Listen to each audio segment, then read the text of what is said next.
Here is Mr. Jason Martell. Jason, welcome to Dark Matter. Hey, Art. Thank you so much for having me on your show. You're most welcome. I really am looking forward to this. I want to qualify the beginning of the show here, Jason, by saying I'm kind of a skeptic when it comes to this sort of thing. Excellent. However, I am ready for you to try and convince me, because I would love to believe it is so. Well, I know you're a seasoned pro in these topics, so it's kind of an honor for me to just have these conversations directly with you and see how you respond. Okay, good. So what we're talking about here is man or something before man. In other words, something so old that it rose up as a civilization of sorts and became extinct before we ever arrived on the planet, human beings. Is that yeah. Fair? Yes? That's pretty much right on the head, Art. Diving into that a little deeper, basically, when I first started to look into these topics, I was 21, I'm now 39, and I started to be very interested in realizing that most of the ancient cultures that we're aware of, the infamous ones, the Egyptians and Mayans and India and such, they're all referencing a lost culture. Now, we only talk about it as Atlantis or Lemuria, but science has actually been turning the tables in the last 15 years in that topics like Atlantis or these lost civilizations are really starting to come back into the scientific focus to find cultures that existed beyond what we know of today as Sumer, ancient Egypt, which we put that date at around 3800 BC, is when the civilizations that we know of today kind of sprung up out of the Stone Age. All right.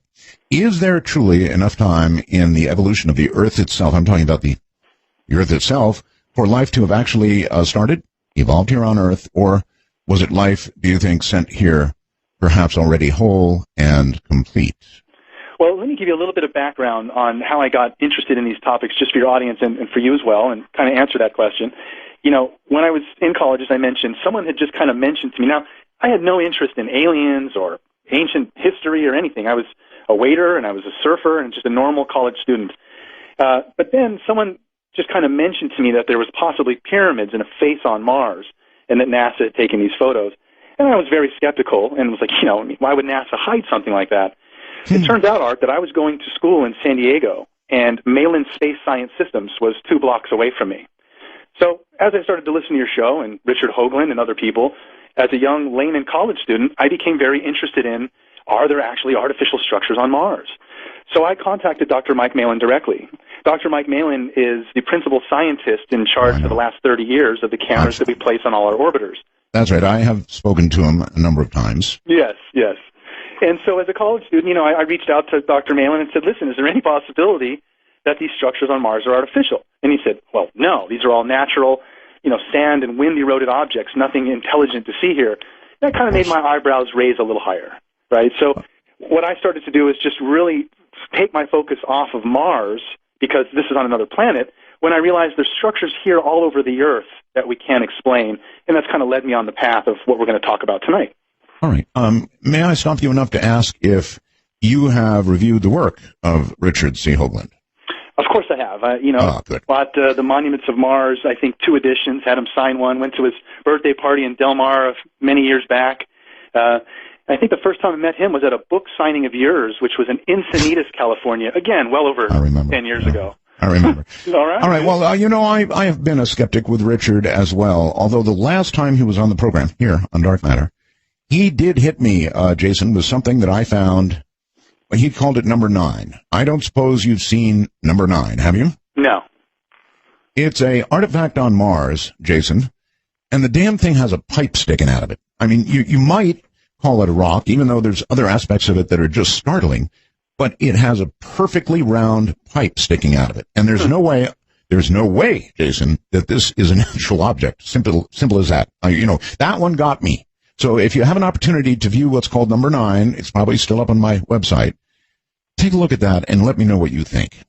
I'll definitely check it out. That's okay. He's always been infamous for finding artifacts and things that I guess we're really never going to know until we send a manned mission. But I definitely was very intrigued initially by the Cydonia complex, the geometry and the math being displayed there, which really made me focus on a lot of these ancient cultures and raise the question for me, where do we really come from? Well, NASA always kind of poo-pooed the phase on Mars, right? Yes, they did. And, I even refer to in my lectures sometimes when I show a chronological time range from 76 until, I think, 2009 of various images. And one of them I, to this day, still call the cat box image. Yeah. But here's the thing I was going to point out, Jason. Even though they poo-pooed it, I noticed they spent a disproportionate amount of time going back to Cydonia. So while they publicly poo-pooed it, they kept going back. Now, that's got to mean something. Right. Well, I think you and I and many of your listeners are on the belief that there is a public space program, and that's publicly reported. There's also a non-public space program, which is a little more hard to track and put our hands around. But I've leaned less on the cover-up at NASA simply because I realize that there's a political backup in that some engineer has been working at NASA for 19 years making some little arm that's going to be on the rover, and this little arm's going to stick into the dirt and look for some amino acids. Mm-hmm. But there's no, like, rabbit catcher or Martian catcher or something that's going to actually identify life. We don't have any instruments actually deployed on any of our rovers that are going to, scientifically confirm life. We're only looking for signs of life. So we're not quite there yet, but if anyone does pay attention, it has been very educating for me, just as a civilian, to see that, what they release from the surface of Mars, there is what appear to be vegetation and questionable objects, as we were talking about. So it does, I think, raise a little bit of curiosity. All right. Let me pose this to you. There are things there that really do raise your eyebrows. Now, is it possible that NASA is well aware that there are artifacts on Mars from somebody or something that was there earlier, and they're releasing these photographs, and when somebody finally goes, oh my God, that's absolutely not some natural formation, that's artificial, and when they finally do that, NASA can say, yep, that's kind of what we've been suspecting too, and we've been right up front with you because we've released all the photographs. Up to you. Right. Well, this kind of leads to what we're going to talk about with some of the geometry and megalithic monuments here on Earth. I think the answer to that, Art, is if we ever do send people back to the moon publicly or to Mars, what we need to do are look at some of these monuments and some of the alignments astronomically that take place. Because here on Earth, there are monuments built all over the world, on every continent, that are specifically aligned to star constellations. And these alignments repeat. So it's very possible that some of these other structures and geometrical diagrams are probably on the moon and Mars as well, and will collaborate further with what we have here on Earth. Okay. All right, let's come back to Earth then. The theory of panspermia, what is that?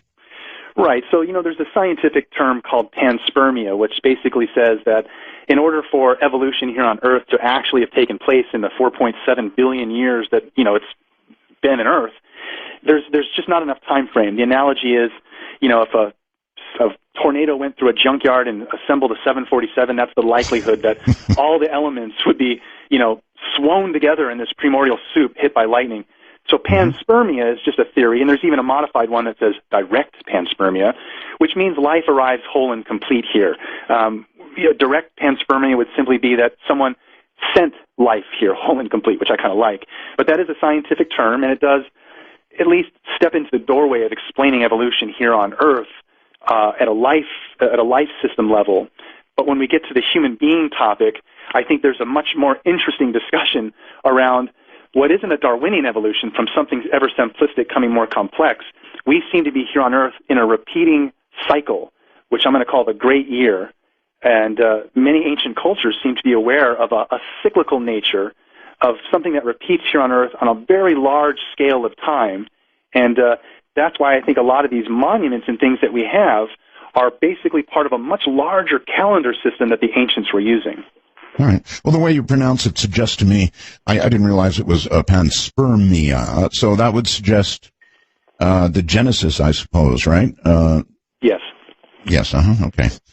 So what is your theory? Was life, in what way was life seeded on Earth? What's your best guess? Well, my best guess, really is that we seem to be in some type of a large cycle that is creating life here on Earth to evolve to a certain state and then drop out of this evolutionary state and kind of forget everything.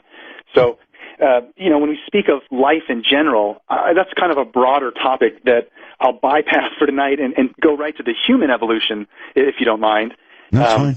And, this is a really interesting topic, Art, because this is what led me to my research, is I wanted to figure out where do we come from? Who is the oldest culture that has led up to us? And that led me into the Sumerian culture and Planet X and the Anunnaki, which is a good topic for us to touch on. But, from a higher level still, I started to realize that there seems to be a larger cycle of time that all the ancients were aware of. And we know of it, we just don't understand it. We hear things called the Golden Age or the Dark Ages, or why there's the division of the heavens into 12 parts into these zodiacal symbols. Well, it seems that the ancients were aware of some knowledge and used a system of time based on astronomical movements, which is just now starting to come into our comprehension in modern times. All right. You're suggesting, I believe, that Darwinian evolution is flawed because you say they will never find the missing link. How do you know that? Right. Well, Darwinian evolution is, I think, this view that everything simple is going to become ever more complex. So if we go further and further back into our history, we should pretty much just find more simple cultures and tribes. And then into the future, we're just going to become super advanced. What I'm seeing is actually that's not the case. It seems that there's a cycle here on Earth that is repeating, and it's a large cycle that lasts around 24,000 years. Now, a lot of the ancient cultures made reference to the fact that there is this cycle. The Mayans got a lot of publicity recently because they talked about a calendar system that was so accurate, and their calendar came to an ending point in 2012. Well, it wasn't actually an ending point. It was just an ending point in one of their calendars. So it's just very interesting, Art, that we can talk about some of the specifics tonight in that many different ancient cultures were aware of this large cycle of time and built monuments that align to specific star constellations that are kind of like markers in space as to where we are in this large cycle of time. Okay, I still missed it somehow. You're saying that we will never find the missing link. Yeah, I kind of breezed over that one. Sorry. I really want the answer to that. Why will we never find the missing link? I don't think that we'll not ever find the missing link. I just don't think that right now we're ready to accept what it is. And in my opinion, it has to be some type of genetic intervention, whether that be from an alien civilization or some lost culture that we're not on the record of understanding now. But it appears that if we look at the anthropological bone record of Australopithecine and Neanderthal and, comparing this bone to that bone, when we get to us and compare us to the closest relation of a Neanderthal, there's a huge gap between them and us. So somehow, magically, there was some type of a genetic intervention that took the hominoid that was maybe evolving here naturally and kind of made it into us. And I say that just from a very high level of, if you look at a basic human and you put them naked in the jungle and had them run around, their skin would get, cut by branches, they'd get sunburned. And if you look at an ape and how strong they are compared to us and all the body hair that protects them, we are just extremely different at many levels when we look at this Darwinian evolution of bones and such. All right, that's fascinating. I do have a question now. Is it possible, Jason, that if there was, and by the way, I believe it could be true, there was some genetic modification achieved by a power that we don't understand. If that occurred, and I'm not a scientist, is it possible that a geneticist could uncover evidence that that occurred? I think so. And as we, further decode the human genome, I know that there's already lots of what they call junk DNA and things that are in our DNA that they're just kind of scratching their head going, well, I guess it does something, but we don't really know. Right. Good friend of mine, Lloyd Pye, who I'm sure you're also familiar with. I know Lloyd well. Yeah, and I hope he's doing better. He's had some bouts with health recently, but he's a trooper. And he really did a lot of work around the genetics and wrote a book called Everything You Know Is Wrong, where he kind of gets deep into the genetic side of looking at the various elements of our gene code and breaking down where these anomalies exist and why they should be called out. I'm not sure that finding it would be a problem. If a geneticist did find it, one could still say, look, that's where God's hand touched the human. or created the human, if you will, or one could suggest that a race far, far ahead of ours stepped in and did the deed. Yes, well, I guess only time will tell as our sciences advance more so that we can use, various quantum computing here in the future, I guess, and do things where we can get a much more whole and complete view of our genetic code. And if we ever do get to interact with other, publicly, if we ever get to interact with other life forms of intelligence, then there might be very interesting DNA samples from them that we can compare. But right now, it's all kind of a door shut. There aren't any aliens. No one's willing to cross that line scientifically. So that's why I've spent my time, the last decade or so, really looking at the ancient evidence. All the modern things with aliens and even our genetics and science and stuff, it's very interesting. But what we do have is just a wealth of information from all these ancient cultures and the things that they went to great lengths to communicate to us, which we now think of mainly as mythology, really deserve another eye in looking at that evidence and saying, well, all these things that have happened in the past that we think are mythology, as our sciences kind of start to merge more with what's possible in the science fiction realm, I think we can see that some of the stuff in the past starts to raise people's eyebrows a little bit more and pay attention when we look at, various structures and understand that the architecture and building skills that went into some of these monuments is very intriguing. Okay. All right. Did you see the series After Man, I think it was called, where they showed 100 years after man was gone from the planet, 1,000 million, I don't think 10 so. million? Too bad, because it showed what would happen to, for example, American architecture. Our buildings, everything that is man, would virtually disappear given enough years. And that sort of fits into what we're going to be talking about. Yeah, and that makes sense. And, we get left with just a random piece of an artifact or tablets or texts, or tales. And so art, for me, some of these ancient cultures, it's really interesting to see how they've played out scenarios in even more recent times that people can relate to that allows us to look further back in the past. And let me give you an example. I know you've heard the term cargo cult. So I have. Yeah, and so for your audience, in like World War I, World War II, when we first started flying U.S. troops over Australia and Africa, and we landed in certain rural areas where, a tribesman had never seen a white man or they'd never seen a biplane in technology, soldier gets out, lights up a cigarette, and holds out a voice recorder and records the Aboriginal's voice and plays it back to him. The Aboriginals are freaking out. They're like, wow, this is like a god, and the ship that he came in, what is this? So even as recently as World War I and World War II, we see it playing out that when the soldiers left, and I should also mention, every now and then the soldier camps would get drop shipments, like a cargo plane flies over and just drops a bag of goods. Sometimes that bag of goods would land in the middle of a tribe instead of the camp, and they'd crack it open and find all these things falling from the sky, and they'd be like, oh, So when the soldiers left, a lot of these... Like a Coke bottle, for example. Right, exactly. Yeah, like that funny movie. Let me tell you just a very brief story. I went up into communist China with Bob Crane and his wife, and this was years and years ago, just after it kind of opened. And we went into some small villages, and Bob Crane's wife is a blonde. And I'm telling you, Jason, people came out of their homes in these little towns and just stood and stared in almost disbelief. They hadn't seen Westerners, and a Westerner with blonde hair, that's big time. So it's kind of like that in a way. I mean, they were so isolated that they were just amazed to see it. See Westerners, see blonde hair. Yeah. I'm sorry to interrupt you. Go ahead. Just wanted to squeeze out that analogy before I get it. What was simply that the cargo cult is that, when the soldiers left, the Aboriginals started to scrape out runways, made straw models of aircraft, and started to kind of worship these as items, hoping to entice the soldiers to come back. And so, are you referring now to the runways down in Peru, that kind of thing?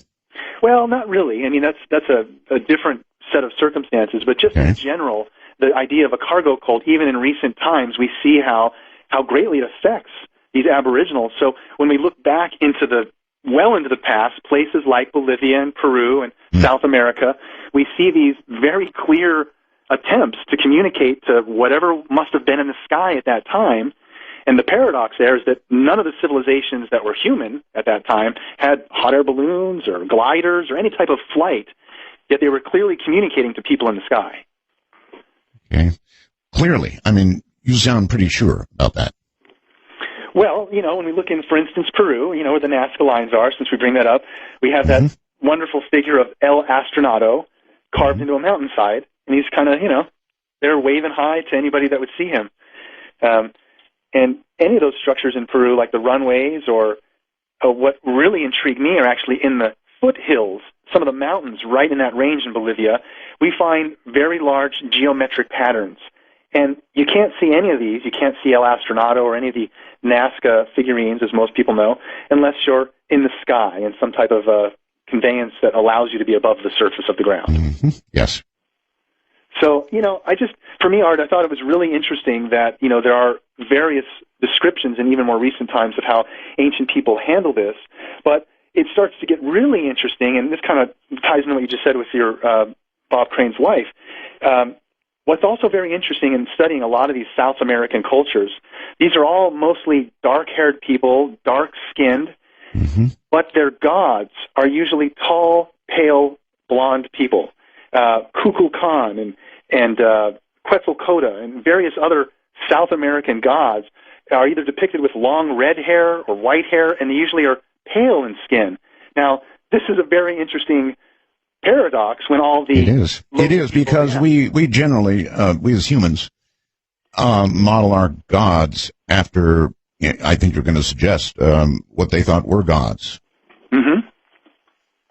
Exactly. How long ago are we talking about right now? If we went back to the time when these gods were being created, or the image of these gods, how long ago was that? We're roughly talking around 2500 BC, or pretty much 4,000 years ago. Okay.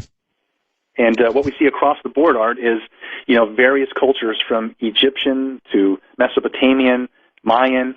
They all have what appears to be, very articulate and well-positioned monuments that create these alignments.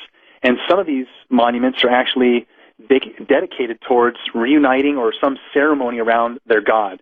In Chichen Itza in South America, on a specific day, when the sun hits the side of the pyramid, it makes this light and shadow effect of a serpent coming down the steps. And, to build a pyramid at a specific angle so that an astronomical shadow will create an effect that repeats every year, that's pretty good. And it is indeed pretty good. Hold tight a moment, Jason. Jason, welcome back. Thank you, Art. All right. How frequently, with the kind of thing that you're talking about, do you run smack into the Bible? Well, I was raised as a Christian, so, that really was one of the first things that I think at a very young age, I, would be in church and I'd look up someone next to me and they're raising their hands and really feeling it, and I didn't understand why I couldn't get in touch with a higher power. So for me, I started from that angle, but really I have such a great respect for all the world religions because, I now see kind of a unification in all the ancient views kind of being very similar, that something happened in our past very clearly where there was a time when there were giants upon the earth, whether that means great in stature or actually physical giants, but there seems to have been a time when most ancient cultures interacted with their living gods, where we've lost that connection. Well, we're talking about that missing link in that moment when whatever was here was touched magically in some way, or technologically in some way, and so began the human. Well, if that touch were to be said to be God's, I don't think there'd be a problem. If that touch were said to be alien, I think there'd be a big problem. Have you thought that over? I have, and it might be a good time for us to talk about the oldest civilization that we have record on Earth, the Sumerian civilization, because that's really where one of the jumping points for me, as far as curiosity, again, coming from a Christian background, in studying the Sumerian culture, which is today's southern Iraq. It's been called Mesopotamia, Babylon, originally Sumer. And what we have out of Sumer are a collection of cuneiform scripts, which is a written language, as well as pictograms in the form of cylinder seals and various tablets. And for me, Art, it became very clear when the archaeological evidence started to support stories in the Bible, but as fact. So some of the things like the flood tablet. We have in the British Museum on display, there's a tablet called the flood tablet, and it's written in an ancient Akkadian text. They've actually found a few other various versions, but essentially what we have here is a story of the Great Flood, recorded in stone, predating the Hebrew or the King James version of this tale, and it's thousands of years before these known texts that we have today. I guess it would be too much or difficult for you to actually lay out what is in that tablet and the way they described it, because I'd be very curious. Are you able to do that? I can, to a certain degree. Essentially what we have is, in the Bible we have a very truncated version of a story that lasts 7 days and God creating the heavens and the earth. Right. But in the Sumerian version, there are actually 7 tablets of creation. And these tablets very specifically explain how we come into being. And it's a process, basically, that is explained Wait, by... I'm sorry. I thought it was a flood. We were going to talk about the flood tablet. I'm sorry. Yeah, got carried away there. Okay. Just jump right into another topic. Right. The flood tablet on display in the British Museum is, again, one of those that is part of a much larger set of texts. It's called, actually, the Enuma Elish. There was about 11 tablets. So this one specific tablet in that story explains the flood. And what's interesting about the Sumerian version is it very specifically says why there was a great flood. It cites that there is a much larger body. And now, let me put a little preface on this, too. There's only been a handful of scholars that actually read Sumerian cuneiform script, this ancient language, and most of the translations that I'm going to reference in our discussion tonight are translated through Zecharia Sitchin. Now, mainstream science will look at Zecharia Sitchin's descriptions and will argue over a certain word or a phrase and the meaning of that word or that specific phrase. However, no one in the archaeological community is able to compile a well-rounded, woven story interlinking all of the information from these tablets. Gotcha. All right, Jason, what I'm searching for here is, does it describe things like when the flood came, how much of the earth the flood covered, how long it lasted? In other words, does it lay it out? No, it doesn't. And if it does, I unfortunately am not that close to it to be able to answer it that way. But what I can do is, again, just validate the fact that this tale isn't just a biblical tale. We have an actual artifact predating the paper version of our Bible, essentially telling the same thing. Why that's important, Art, is there are other tablets, there are other pieces of information touch on other highly significant biblical events like Adam and Eve or the creation of our actual earth.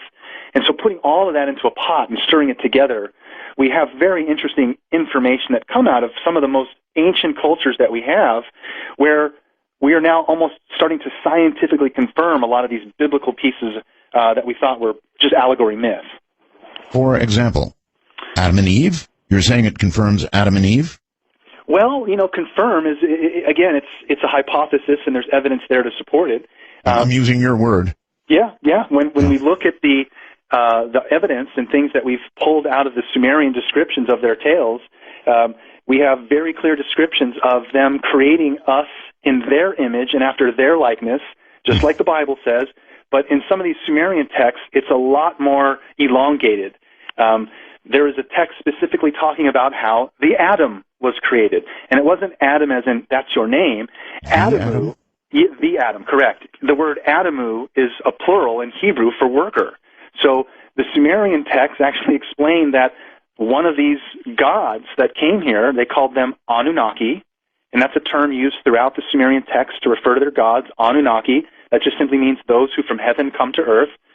One of their texts explains how a very specific Anunnaki, she was a chief medical officer, her name was Nin-Harsad, and she actually created the first working Adam. There were 2 or 3 versions that didn't function, where the arm in one didn't work, another the kidney didn't function, and they actually have cylinder-sealed descriptions, little pictograms, little scenes that go along with these texts, and you see her holding up a small being, and she's saying, I've done it. In the background, what appear to be tubes and vases on a shelf. Could this be a primitive representation of an in vitro fertilization? I don't know. Was there a pictorial of her? Yes, there's a pictorial. What did she look like? Well, we look like them. They look like us. I mean, essentially. Okay, these were done in, obviously I'm not looking at them. I mean, basically in stick form, or it had to be a little better than that because you're describing it as a her. Right. So what they did was the person who could create these drawings was called a scribe, and he used something called a stylus, which looks like an oversized screwdriver, and they would twist it and turn it to make the text in wet clay. And accompanying that, we still don't know how they did this, but they would take a piece of wet clay and carve in reverse these intricate little figurines and pictures. So they're not just stick figures. There are, detailed figures and art, but they would carve it in reverse. Sorry, art.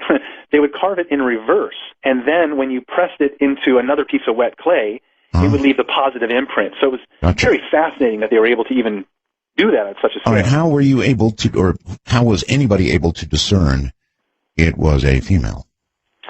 Well, the texts explain that she is a female, and when you look at her in the picture, she's actually got a ponytail, and her face features are more feminine. Okay. All right, and she created the atom, which turned out to be a small, are we talking about a baby? Right. So it's the first working model, and I'm sure it was, a child, and it's, again, when we look at this as just a mythological tale, it's pretty darn accurate considering how we look at, again, test tube fertilization or in vitro fertilization. Oh, I'm with you. That happened now. Now, how did the Eve get created? Well, that part gets a little bit more convoluted into the genetic side, which I'd probably not do any good to speak at it from my angle, other than the understanding. I mean, there was this whole rib thing, Right. Well, that's what I was going to say, is other than the understanding of the biblical term. But I think just from a core concept, we have many of these stories that come out of ancient Sumer where it's a really interesting piece of the puzzle.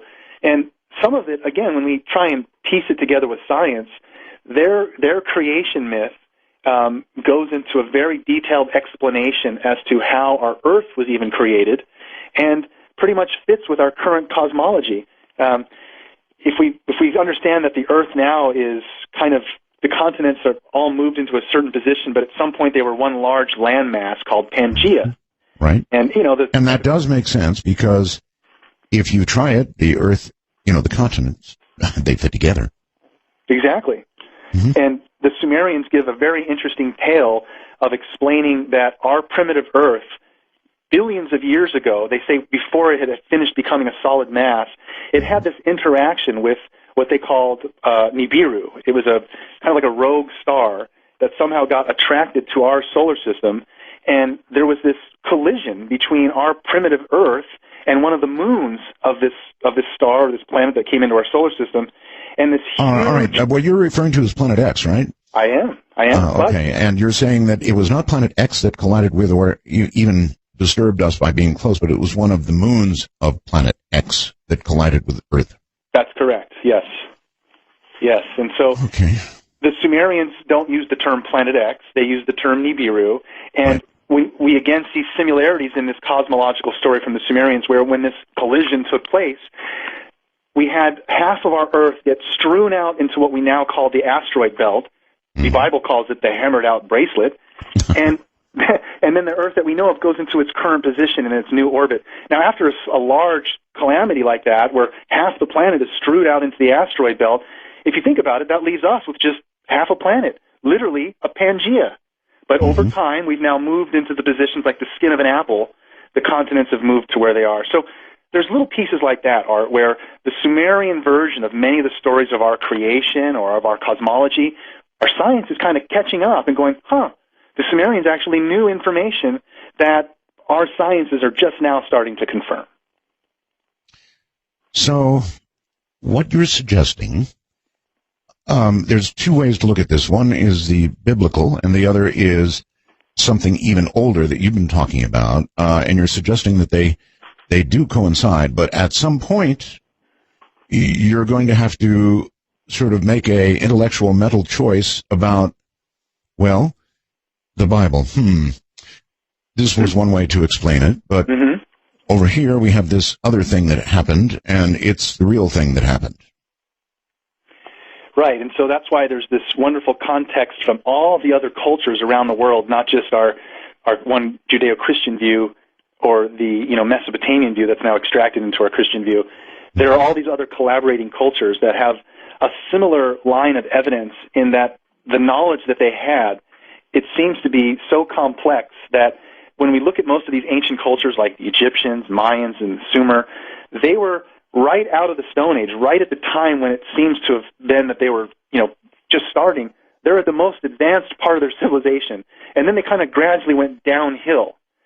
So it's a hard thing for us to try and figure out, like, why are these gaps in knowledge? It seems like many of the ancient cultures knew a bunch of information and ways to build monuments that we can't today, and then we kind of forgot it all when we went into the Dark Ages. Jason, you do realize that not all that long ago they would have strapped you to a couple of hunks of wood with kindling underneath, and they would have burned you alive as a warlock. You're right, and that's part of us coming out of the Dark Ages, where we've been in this, we went into this realm where we kind of lose all this information. But as we go further back, we look at these monuments and various sites, and we see alignments and things that point to a much earlier date than Sumer or Egypt, and we don't know where they come from. And I can give you some examples, and this one, of course... Ballpark, when you say much older, give me an idea of how much older. 10,500 BC and older, maybe between 10,500 BC to, let's say, 50,000 BC. So much further into our past. We've just now started to uncover sites, thankfully due to the work of a show on the History Channel that's now in its 6th season. I'm grateful to be a part of it, Ancient Aliens. They have been finding and researching sites that really were not even on the radar. Sites like Göbekli Tepe in Turkey. All right, Jason, what is the best evidence that you would cite from these programs, from that research, of something that old? I get that question a lot. I love it. And, I think for me the answer is vitrification. Some people might have to Google that. It is a good term, but vitrification means the heating of a stone until it becomes a molten state. And so what we see, Art, is, at Machu Picchu and Teotihuacan and Pumapunku and all these sites where the stones are perfectly fit together or carved out with these intricate patterns like putty. There's no way to explain how they did that other than they were heating the stone, some of these diorite, granite. They would heat this stone somehow to a molten state. Then you can slice it in half, stick it together, drill holes through it, no problem, and then it hardens back into a stone. But we have no answer to explain what tools or how they were able to make granite into a molten state. Well, it's interesting you would mention that, because there are those who suggest the tolerances in the pyramids in Egypt are absolutely impossible. They could not have achieved that then unless they were actually melting stone and pouring it, which explains how they could have done it, because those rocks are way too big and too heavy for anybody to have moved back then. That's a good point. They're almost like large cement blocks that came out of a mill or something. And now Egypt is a really great example because you're familiar with this topic too. Now, the alignments that we see at Giza are part of this marker system. There's a crypt in Dendera, Egypt, where on one of the walls it looks like some of the Egyptians are holding up large light bulbs. I recently recreated a version of this bulb and actually made it function for the History Channel. But in that same area of Dendera, there is also a very large relief of an astronomical zodiac. And what a lot of people don't understand is that, again, these monuments are built as some type of large marker. Giza is an excellent example. Through the work of Robert Bouval, we learned about a decade ago that the 3 pyramids of Giza are a terrestrial map of Orion. Right? That's right. We can use star charting and constellation software, Redshift, and various other programs so that you can say, where are the stars going to be above me tonight? Or, where were the stars above me at 10,500 BC? That's right. Well, it turns out in 10,500 BC, Giza is perfectly aligned to Orion, the 3 stars of Orion, and the Sphinx is looking directly into the constellation of Leo. So, I don't know how. Can I for a second take you back to the light bulbs? Yeah, okay, sure. You believe that what's inscribed in stone, is that correct? Yes, yes. Is a creature of that time holding up what you represent as a light bulb. Well, creature, I mean, it's a human, but yes. Well, I'm not sure what point of creation or evolution we're talking about, but okay. A human holding up a light bulb, and that would have been 10,000 plus years ago? I'm sorry. Well, no, forgive me. So the artifacts in Egypt, just when we go to one of the crypts in Dendera, these are wall reliefs that were done by the Egyptians, probably in, let's say, 3000 BC. That's fine. That's fine. But what it shows is two things I mentioned. The first one is why I was interested in Dendera in the first place. There are wall reliefs that show Egyptians holding what appear to be large light bulbs plugged into a device. Egyptologists say that that's a lotus flower, and the bulb, what looks like a bulb, is actually just the aroma coming out of the flower. I mean, it's not a very good explanation from the scientific community, but so what does did appear you to be do? a light bulb. You said you created a light bulb as a demonstration, yes? I did. Did you make a light bulb? I mean, well, here's what I did. So I hired a person who is an expert in creating lighting, various like custom bulbs, and I had him create a filament-based bulb that's a plasma bulb. So just like we've heard of swamp gas, it's possible that gases coming out of just natural occurrence are ignited by a small heat source and they create phosphorescence. Right. So it's very possible that the Egyptians could access a swamp or some methane gas and give it a small source of energy, which is another thing I'll talk to you about, and create phosphorescence. So all I did was create a very light plasma bulb with 4 volts introduced to it, creates a light, a phosphorescence glow. Fascinating. Okay. Thank you. Now, to top that off, the powering of that device, I created an ancient Baghdad battery, which I've also had tested for Discovery Channel and for History Channel. Explain a Baghdad battery. Yes.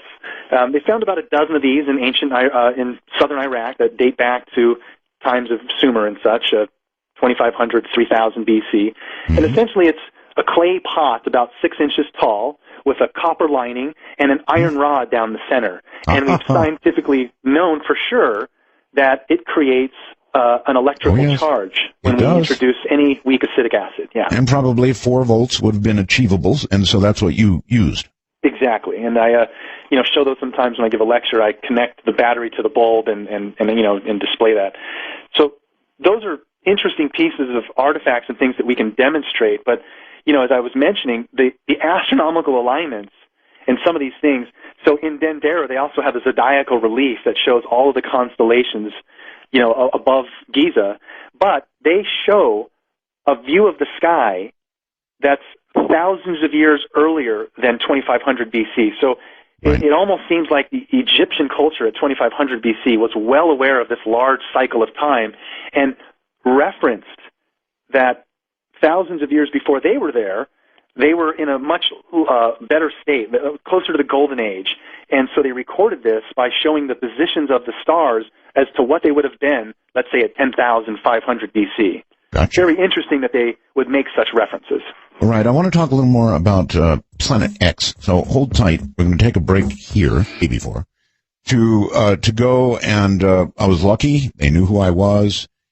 When it was my chance to get to the Great Pyramid, I actually went to the top. I got to lie in the sarcophagus.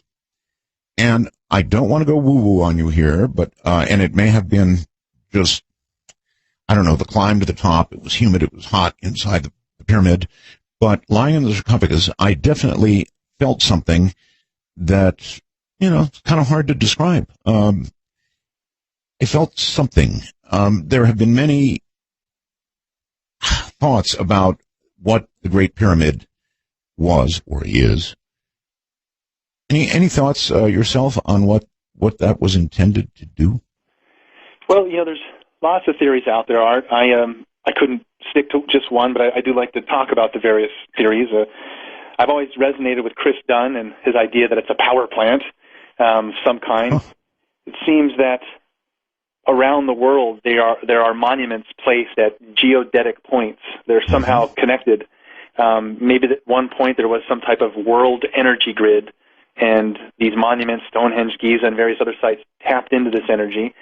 Or it could be something more basic, utilizing elements. I heard an interesting theory around the water and the way the Nile and the tide recedes and such, that there are channels and ducts that come up under the Sphinx and under the pyramid, and just the pressure of this water filling these canals and pressing up against the pyramid actually creates energy and static charge that they were somehow maybe utilizing. It doesn't surprise me that if you were sitting in the king's chamber sarcophagus or the queen's chamber, that you might actually feel some type of resonance or an energy.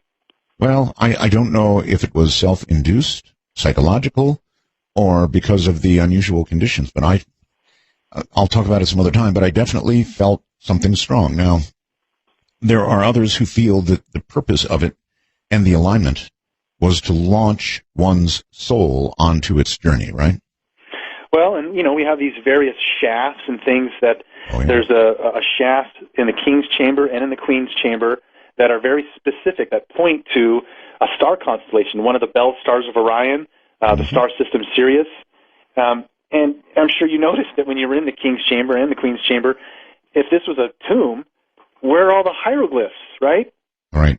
It's like a big empty room. So no, it is a puzzle. I admit that. So you take the technological road because it kind of fits what you're saying, and that's fine. And it could certainly well be. I don't know. And there's probably some stuff in there that either they're covering up to a certain degree or we're just not getting full access to. That little square, I think it's like a 1 foot by 1 foot shaft that they sent that little robot, the Upawat, up into and found that door. Yes. Mm-hmm. Well, they did go behind that door, and they detected metal objects in some type of a hidden room, but kind of never made it out publicly. Okay, and you also, as does Richard, you see a connection between the monuments on Mars and those on Earth, yes?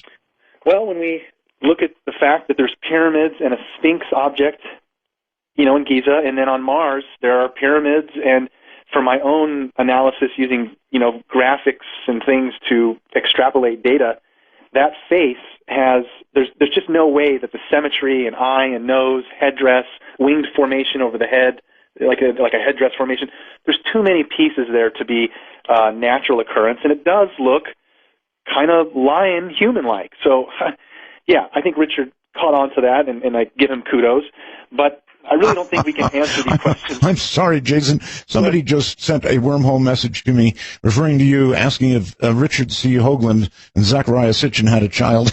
Oh, God. I'm going to take that as a compliment, but, Well, you should. You should. Somebody's got to carry on research. It's funny. Sorry. It's all good.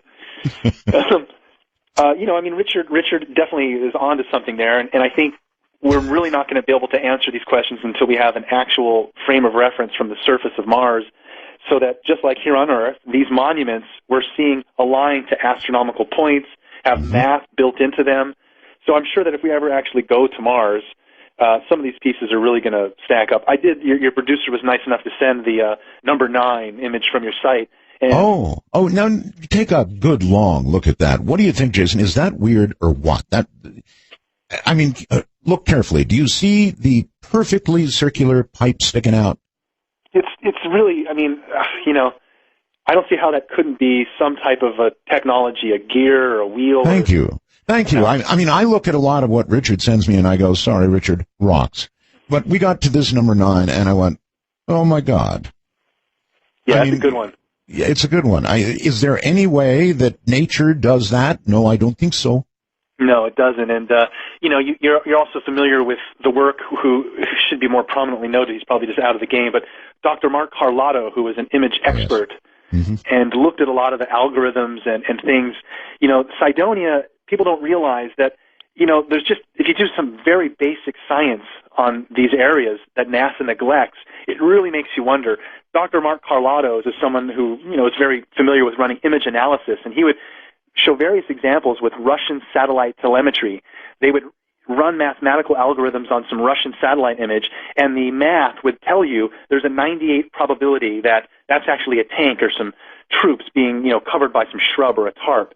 When we run those same algorithms on the surface of Mars, Cydonia, the face, the pyramids, they all come out to be way over 90% probability of artificiality. But NASA never did any of those types of tests, right? They just said, don't look here, it's a trick of light and shadow, when in fact it wasn't a trick of light and shadow, and Vince DiPietro and Greg Molinar found other frame grabs where the sun was in a different reference. So, well, that's why I said to you earlier, isn't it possible that NASA is laying all this in front of us in plain sight, and when somebody finally says, I've had it, this is not formed by wind or erosion or whatever, this is not a natural object, when somebody finally says that and really says it loudly, NASA will say, well, we've been releasing the pictures all along. We're not surprised. I guess I would agree with you there. I've seen in my career being interested in these topics. I started out very motivated 15, 19 years ago in college, and no one would hear it. No one would even consider the idea that any of this was logical. That is changing now because of all the things that we're learning that, go into that pot and it gets stirred. So, yeah, I think there is a desensitizing of the public going on. And if anyone hears stories like Gary McKinnon and others that, sometimes tiptoe into areas that they're not supposed to, or hack a computer at NASA, you do have to take these still with at least some realm of conjecture that it could be true. And NASA, again, is a public space agency, but from its inception, it's under the Department of Defense, and anything they find that would be really cool, they're not going to release it. Mm. NASA paid Brookings $50,000 in 1960 to look into the possible implications of discovering alien life in space and what it would mean to society, right? Yeah. And the basic conclusion of Brookings was what? Well, they basically said that the fabric of society, the economic complex, the religious complex, would really be thrown for a loop, and it's better to quarantine this information until there's an established plan, a way to essentially what we were just joking about, either desensitize the public or, handle this with the proper quarantine procedures. Mm-hmm. So you think we're still in the period of quarantine? I do, and, as I mentioned when we first started, I usually, when I give a lecture or do a talk, I cite evidence because there are artifacts, there are science that our understandings currently can put into a spectrum of truth with some of these ancient pieces, artifacts and such.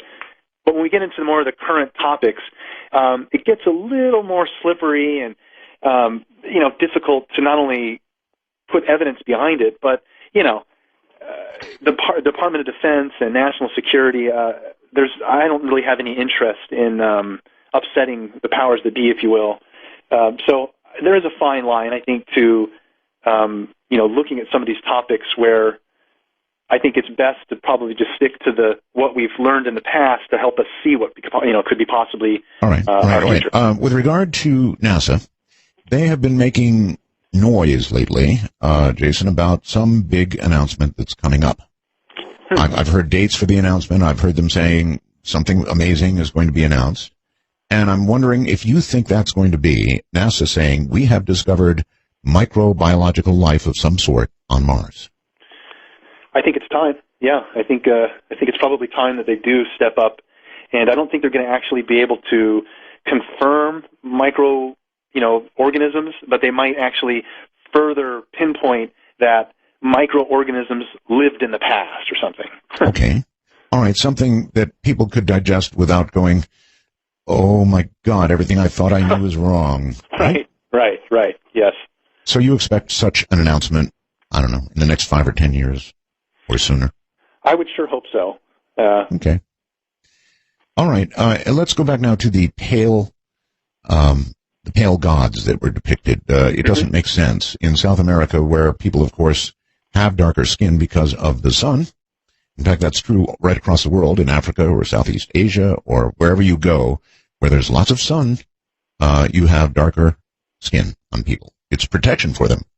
Now, it is odd that they would not make these gods in their own image, but rather pale-skinned. It doesn't make sense unless, and I'll let you finish. Well, unless there was, let's call it some extraterrestrial race that is probably very close to us, maybe even related to us in some way, or some lost civilization that we just don't understand that existed here on Earth, but they somehow were influencing all of the cultures around the world. So just like the idea of an Atlantis, if there was an Atlantean culture, they wouldn't have been technologically advanced on one continent. They would have been a global civilization. And that's what we see, Art, is that there's an evidence by these monuments and the architecture of these monuments around the world that pinpoints a lost race or a lost civilization. And here's an actual even further detail that I've just been recently kind of pondering is when we look at some of these ancient sites, really ancient, even the ones that are just popping up. So Göbekli Tepe in Turkey, the Moai Heads in Rapa Nui Island, the figurines in Bada Valley, Indonesia, and even the figurines depicted by the Sumerians all have a similar style of a creature, a being, that is very slender, and their arms are always wrapped at the waist. Mm-hmm. So if we look at the Moai Heads as an example on Rapa Nui, most people might not know that they're not just heads. We've actually dug out below the head, and there's a full body just underground of these long, slender beings. We see these same beings depicted at Göbekli Tepe. And again, they all have their hands folded at the waist. I think, Art, that what we're seeing is that these older civilizations are all referencing knowledge from this lost race, this lost culture that influenced all the greats that we know of now, but beyond them, we've lost. Okay, Jason, wouldn't you think that if there was this great civilization that was on Earth at any time, that there would be more? Yes, we've got depictions on rocks and things like that. But wouldn't there be somehow preserved examples of some of the technology that you're talking about? Well, as our technology advances, we wonder, like, is a USB drive or a DVD Blu-ray disc going to be worth anything in 1,000 years? And, when we look at some of the things that, like crystal skulls or some of these rocks that we know a crystal can actually hold data. Now, we don't use it yet in our own, like in a computer, but I think, Art, that it's very possible in the future when our technology advances, we start to store data. I don't want to say literally in the cloud, but, everything, even a rock, it's capturing the energy vibrations of anything that passes by it. And it sits there for thousands of years. Why can't we just tap into that rock somehow and extract that data? Now, I know that sounds funny and far-fetched. No, but not as funny and not as far-fetched as you would think. Yeah. I think there probably is something to that. In fact, I think science is even working on the fact that information seems to get stored in particularly things subject to vibration like windows and things like that. Yes. So, no, it's not so far-fetched. Well, so I think... And by the way, in my opinion, as fast as technology is moving, I think that in, 10 years, let's say, a Blu-ray disc will be off somewhere with beta machines. Right. Yeah, it'll just be a basic Frisbee, and that's all it'll be good for. That's right. Now, Art, see, I do, again, as I referenced this lost cycle of time, I don't think everything is linear. I don't think it's going to be, we're in the future just going to become more and more advanced, and it'll continue that way. There seems to be a cycle here that repeats on Earth where we go into the Dark Ages, and then into the Golden Age, and then back into the Dark Ages, into the Golden Age. And I say that because we can look at the information being depicted by the ancients where they used this astronomical calendar based on the heavens. So the Sumerians, we think, because they're still the oldest on record, were one of the first to divide the heavens into 12 parts and assign it a constellation. So today, there seems to be a large cycle of time where we go through each one of these zodiacal symbols. It lasts about 2,000 years where, based on the alignments of where our Earth is to the sun and the star constellation behind that, the ancients had a very simple and ingenious way of knowing what age they were in. And just so that we understand the context of this, right now we're in the age of Pisces. Now, the age of Pisces is the symbol of a fish, which is also the symbol of Jesus. We're in the time of Jesus. That's going to end in about 150 years when we go into the age of Aquarius, all based on astronomical information. So it's very interesting that the ancients used this large clock to know, and here's how they did it. If you went out early in the morning, just as the sun is rising, whatever star constellation, Aquarius, Cancer, Leo, whatever constellation the sun is rising against, they would know, we're in the age of Aquarius, we're in the age of Pisces. So they went to great lengths, Art, to know exactly where they were in this cycle because all the ancient cultures, over 30 of them, explained how this cycle affects us. And I want to kind of put it into context so that your audience understands. There's 3 cycles that we're aware of as far as the Earth's movement in the heavens. The first 2 we're very aware of. The third is where it gets a little tricky. First one is we're spinning on our axis. So I'll tell you what, this is a good break point. Spinning on our... Okay, so I don't know. It seems like the astronomers would be letting us know if Planet X was headed our way. But that doesn't mean it isn't. And that doesn't mean that a rogue planet couldn't be out there, because it could. So what's your best guess about Planet X? Well, I think in this last hour I'm going to try and hit it home for you, because I know a lot of people are interested in Nibiru, Planet X, especially what they hear online. And in this last hour I'm going to kind of talk about the new model, which I think explains why there would be a Planet X, or it helps put into the context of a Planet X existence. But excuse me, Jason, do you mean you're only going to be on for another hour? Because we have 2 hours of show to go. Wow, that's great. Then my bad. Know that, huh? I didn't know that. Can you stick around? I think I can, yes. Okay, all right. Planet X. So basically, the Planet X topic is one that's very interesting, because up till now, everyone has been assuming that it's just one sun, that, our solar system is comprised of one sun, and Planet X is on this huge elliptical orbit based on the ancient information, and so it very rarely comes by our inner solar system. However, that might not actually be the complete model. Based on most of the latest science that we're getting from our telescopes in space, most solar systems, external solar systems, not ours, most solar systems are binary.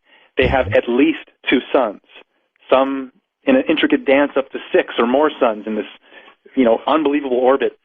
But there's strong evidence to suggest we are a binary solar system, so that we actually have two suns. Our second sun would either be a brown dwarf at this point, or is something that we haven't been able to identify.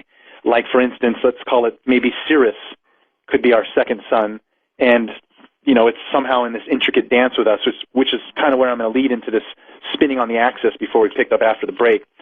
So I realize the Planet X topic is very sensitive to a lot of listeners, and hopefully in the next couple hours we can really start to boil down some of the science that I've been latching onto and finding very intriguing, which further change the variables of a Planet X model.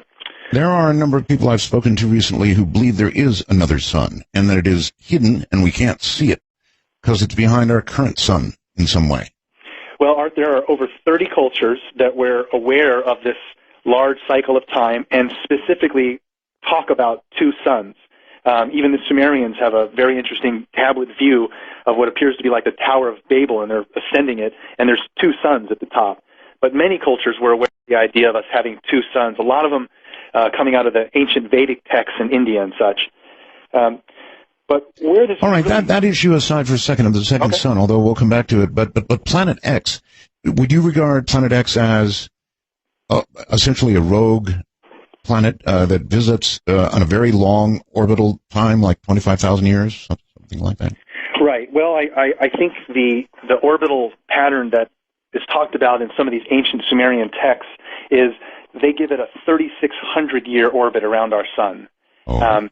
We look at the Sumerian evidence and see that they had a very advanced math system based on two numbers, 6 and 10. So the Sumerians had mathematical constructs and diagrams that showed how they were able to divide into very small numbers and very large numbers. Some of these numbers ticked up into the billions. So one of the numbers that they used was 360. They were the first ones to designate 360 degrees to a circle. Now, if you just take a string and attach it to a stick, put the stick into the dirt and outstretch that string, and then walk around, you create a circle. But they were the first ones to actually designate 360 degrees, and they called it a shar, which meant a complete circle. So they gave the reference of Nibiru, this Planet X, as having a shar of 3,600 years, which meant a complete orbit. So let's see, 3,600 years. So it would come and visit every 3,600 years, presumably at roughly the same distance from the Earth? Yes, and I did a little mathematical calculation a while ago, and around 2003, when this was, a little bit more hyped on people listening to things on the internet or looking at webcam photos that possibly show a lens flare interpreted as a second sun. I did some math that showed, if our solar system's been around our Earth, more importantly, for, let's say, 4.7 billion years, and Nibiru's orbit is 3,600 years, or every 3,600 years potentially coming by Earth or the inner part of the solar system. If we divide 4.7 billion years by 3,600, we get well over 1 million times Nibiru has completed an orbit through the inner part of the solar system. So it's probably likely that not every time there's an orbit, that it affects us. We could be on the complete other side of the sun when Nibiru comes into the inner part of the solar system. It might have minimal effects on us. Well, it would change something. I mean, it would be close to something in the solar system, and so there'd be some great change every time, I would think. And it's perhaps not on Earth, but some great change. Right. And, I know that people can point to things, the planets heating up in various spots, Jupiter's spot and various things. Can't explain, what Nibiru's impact would be on us, but looking at the evidence, if we look at the spacing between the planets, just between Mars and Jupiter is where the asteroid belt is. Right. Now, right between Mars and Jupiter, there's plenty of room for a large planetoid object to be passing through, and there's actually even gaps in the asteroid belt that could be considered planet-sized gaps, as if something had passed through it. And Art, I always jokingly made the reference that, we're talking about the 12th planet from the Sumerians' perspective. They called it the 12th planet, as well as Nibiru or Planet X. But if we just think of it as the 12th planet passing between Mars and Jupiter, I used to make the joke that it's like MJ12, Mars, Jupiter, 12th planet. But it's probably nothing. But, Nibiru has been coming through our solar system for millions or at least over 1 million times. And, I know the current hype today is that people are interested when they hear the historical evidence of how this interaction in the past caused a great flood and how the ancients are tracking this planet. But I agree with you in that I remember Hale-Bopp very clearly. And I actually, as I mentioned, lived in San Diego, and my parents lived in Rancho Santa Fe, and something happened a few blocks over from my house. Yes. But, the amateur community of astronomers has been very astute at always pointing out things like Shoemaker-Levy 9 or Hale-Bopp well before the professional community, and then it gets escalated to the actual science level. So if there is a Planet X, we're talking something 4 to 8 times the size of Earth, going on the Sumerian descriptions. This is a large object. Anything anywhere near the inner part of the solar system, there's a pretty good likelihood that the amateur astronomers would pick that up well on its way here. And if it made a fairly close pass, the impact on Earth?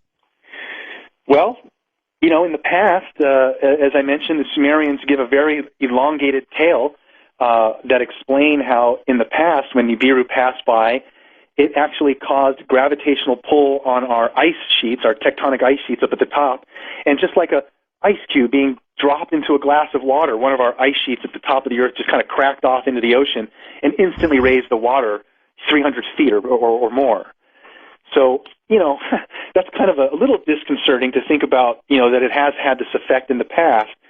But really where I focused my attention with the whole idea of Planet X and Nibiru isn't on the catastrophe potential. It's more on the potential of reuniting with ancestors that are off-planet. If Nibiru does exist, it's very possible that we actually have ancestors that live on that planet. That's pretty heavy. Yes, it's pretty heavy. I don't know that we'd be happy to see them again.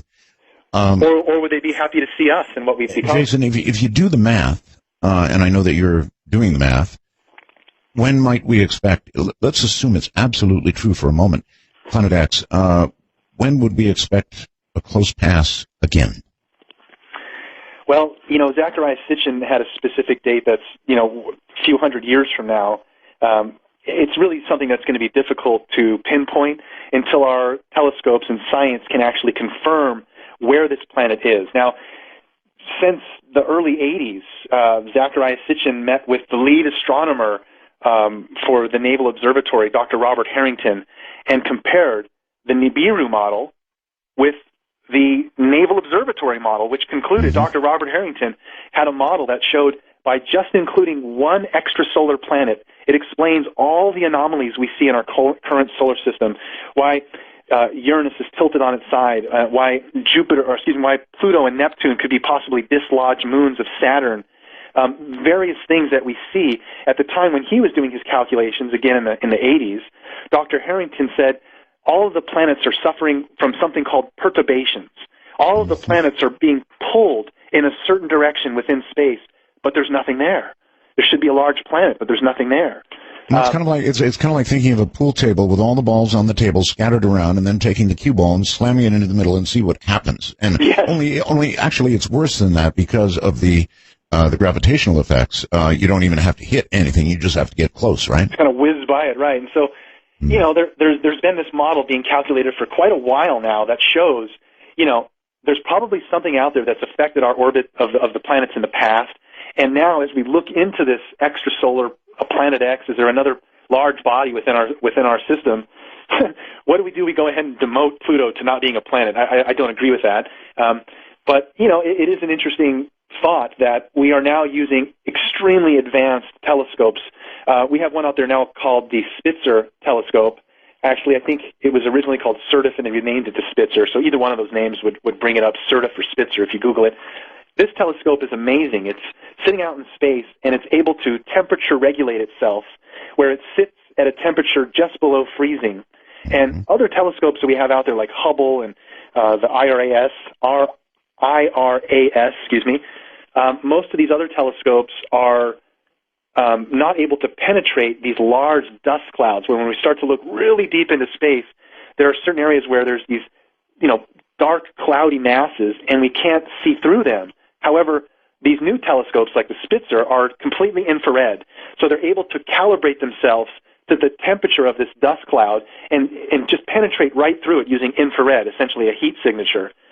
So we're starting to get detail and see all these new suns and different solar systems, and there is a large likelihood, Art, that we will actually identify a rogue planet that fits the Nibiru model within the next 10 years that's actually viewable and trackable within our solar system. At that point, then it becomes a little more interesting to go, well, you're saying that there's this planet 48 times the size of Earth, and we're tracking its orbit, and it's going to come into the inner part of the solar system or be near us in 200 years?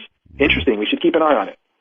Keep an eye on it. Jason, that would be an ELE event, probably. If it got close. If it got close. An LE. It's definitely an LE. I mean, I don't know if it would be another great flood, or if a hunk of the planet would break off, or we'd assume a new orbit that ended up changing the temperature on Earth by about 100 degrees.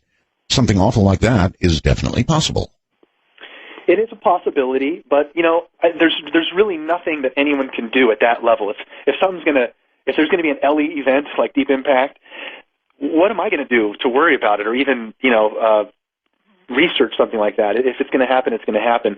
Where I find it interesting, Art, is the fact that, you know, there seems to be another angle to just the catastrophe side of possibility. All right, but stick with that for just a moment, and then we'll move on. Jason, if your research led to the fact that Nibiru actually was coming, Planet X was or is coming, and in a couple of 100 years will produce an LE-like event here, would it be your position that the people of the world should be told, or that the people of the world really should go on about their business, and telling them would only produce the ELE event probably ahead of time anyway, because everybody'd panic and go nuts?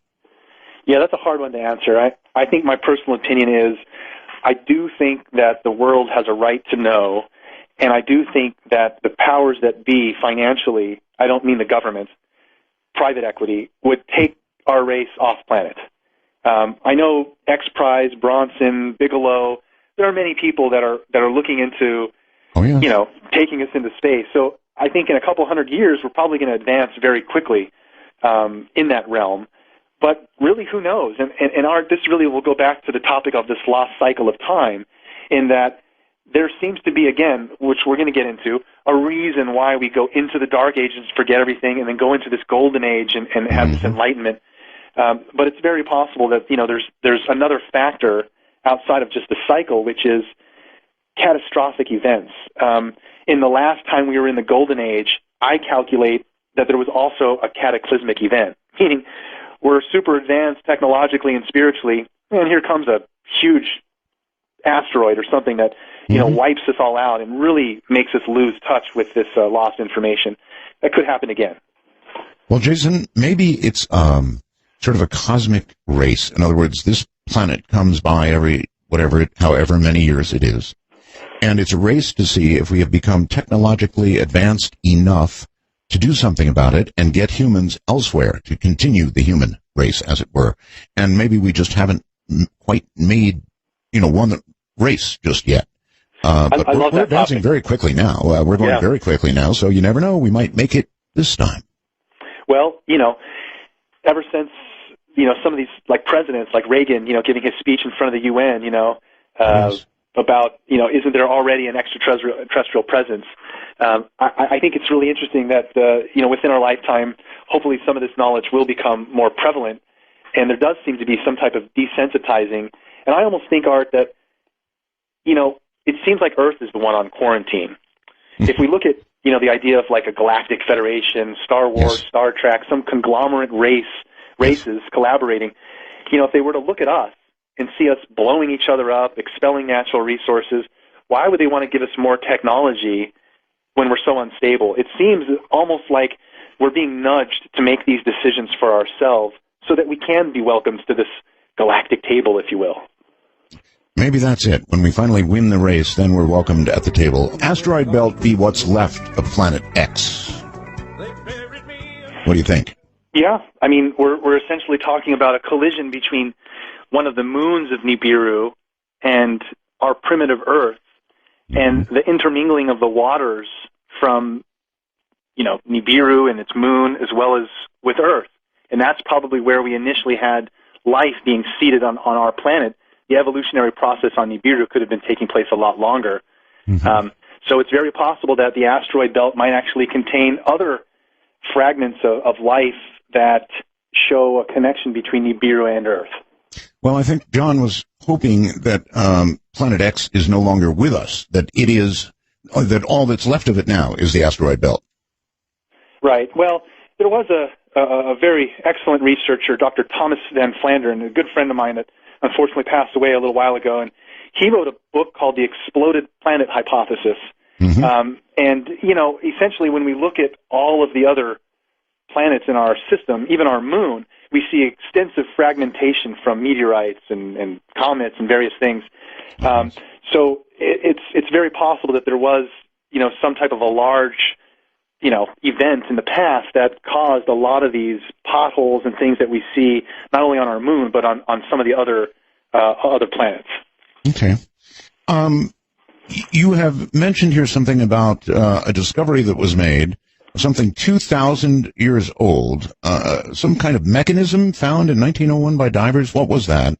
Yes, that's an excellent piece of technology that was found in, around 1901 off the coast of Antikythera, a small island near Greece there. And it's an interesting device because it's probably about 2,000 years old, and it's more complicated than a modern-day Swiss watch. It has somewhere between 35 and 70 different cogs and wheels, all intricately connected. And the Antikythera mechanism was used for two purposes. At least that's what we theorize. One was for as an astronomical device, so that as a person navigating on a ship, they could use this device to tune it to a certain point, to a certain star, as an example, and it would help them navigate the seas. The other purpose of it seemed to be as an astrological device, where it could tell you, like if you were born on a certain day, that the planet Jupiter aligns with Mars, and then they would be able to give you more information about the zodiacal specificity of your birth date. But a pretty interesting piece of technology that's, over 2,000 years old, and we really only accredit it to someone like maybe Archimedes, but we really don't know who invented it. Jason, when scientists, archaeologists find something really old that they cannot explain, they have a way of sort of putting that stuff up on the shelf and just ignoring it because it doesn't fit into the paradigm that they've decided is the way things were. Yep. We've seen that in many instances of, one of the greatest examples I like through our history is references of the power of flight. We see on various continents depictions of what are mislabeled as bird or insect models that under closer scrutiny, we found one in Egypt in the tomb of an Egyptian governor, and it's labeled as a bird model, but when you look at it, it has all the intrinsic characteristics of a plane and none of the intrinsic characteristics of a bird. Same thing in South America. We found these these trinkets, these gold trinkets that look like, for all intents and purposes, little jets, and they have a 90-degree tail fin, and they don't look like a bird. They're mislabeled as insect models, but I think they're actually demonstrations for power of flight. Mm-hmm. You actually have something called a Sumerian rocket, don't you? Well, I not myself, but yes, there's an actual term called a Shem, and the Sumerian descriptions explain how the gods, the Anunnaki, had these large ships where they somehow a small piece called the Shem would detach and come down to Earth. That's how the gods descended to Earth, was on this Shem, and it looks just like a rocket capsule. Just like what we would do today in a return capsule coming back to Earth, a little triangular-shaped tip. Mm-hmm. And it wasn't just the Sumerians. Now, if it was just them, it'd be like, well, that's coincidental. But various other cultures, even in India, the Buddha would be ascending or descending in something called a stupa, which, again, looks like this triangular-shaped kind of a pod. It's a really interesting paradox there, Art, that a lot of the mislabeled pieces of evidence have either been put on a shelf and called something inappropriate, where it's not, it's an insect instead of a plane, or they're just not able to classify what it is. Jason, if what you say is true, if these cycles come back again and again and again, wouldn't you think that we better get our space program going again quickly? I do, but for various reasons. I think the threat of us having to leave the planet because of some catastrophe is less likely. I think the idea that, as we were mentioning before the break, there's a galactic community. Mm-hmm. I think I'd be much more interested in being able to interact with beings that are not from Earth. Let me give you an example. I love my pets, and they rely on me for everything. I feed them, I give them, their house, and I give them love. Sure. And they must look at me in such awe. I'm this being that gives them everything, and playing with laptops, and I Skype them, and they're like, how does he talk to me through this thing, right? But they don't have any of them yet constructed any tall, pale Jasons? No, I need to look in the birdcage a little closer, but no, not that I'm aware of. Okay. But what's interesting, Art, is that this connection that I have with my animals, imagine how they must look at me in awe and reverence. They love me. Oh, yes. We as humans supposedly had some connection with something higher than us, where we identify that, wow, we understand our place, there are beings greater than us, and expressed to us in ways greater than we can understand. And somehow we lost that. The ancients had it, and now we don't. And I long for that, Art. I think that might be part of our desensitizing is, there's good and bad. And I personally believe that we would like to reunite with these ancient gods. All these ancient cultures were told by their gods, we are coming back. And that's Jason, the question. do you think that with regard to your pets, that was something you said up there, your pets love you, as you mentioned. Mm-hmm. Do you think they love you enough that if you died and you were no longer feeding them, they wouldn't eat you? They wouldn't eat me. Yeah, well, in other words, the love that they felt for you would keep them from doing that. I think so. I mean, I wouldn't eat them. I jokingly call my birds, sometimes they smell like little chicken McNuggets, but I never eat them, I love them. And we see this in interesting relationships with animals here on Earth, where a goat and a mountain lion are friends, or a bear and a dog. That's or, true. People who have had, like, actual lions as pets, then release them into the wild, come back 4 years later, and the lion runs out of the crowd and tackles the owner, remembering the bond, No, all of that is true. Nevertheless, I think that if they were starving, Jason, they'd chow down. Well, I love them that much, Art, that if I'm dead and they need to feast on me, then hey. No problem, right? Okay. I guess that's how it is. Well, all of this is really fascinating, and there are so many people that believe this, Jason, and they believe it to the degree that they think it's about to happen again, that the cycle is about to commence. Well, let's get back on this topic of the cycle, because it's a really close thing to me that it's very esoteric to convey, but I think is immensely important for your audience to grasp, especially people who are interested in the idea of a Nibiru and a Planet X. A couple of breaks ago, we started to talk about that there's 3 cycles of Earth, astronomical cycles. The first 2 we're aware of, and the third is a kicker. So the first one is we're spinning on our axis. This simple astronomical cycle of us spinning on our axis causes day and night. Now, we don't think about it, but when it gets dark, you lose consciousness and go to sleep because of an astronomical cycle, meaning that spin of day and night changing affects us. Cycle number 2 is we're going around the sun. And as we go around the sun, seasons change, winter, spring, summer, fall, animals migrate. There's a lot of things that happen simply because of us going around the sun. Well, there's a third cycle.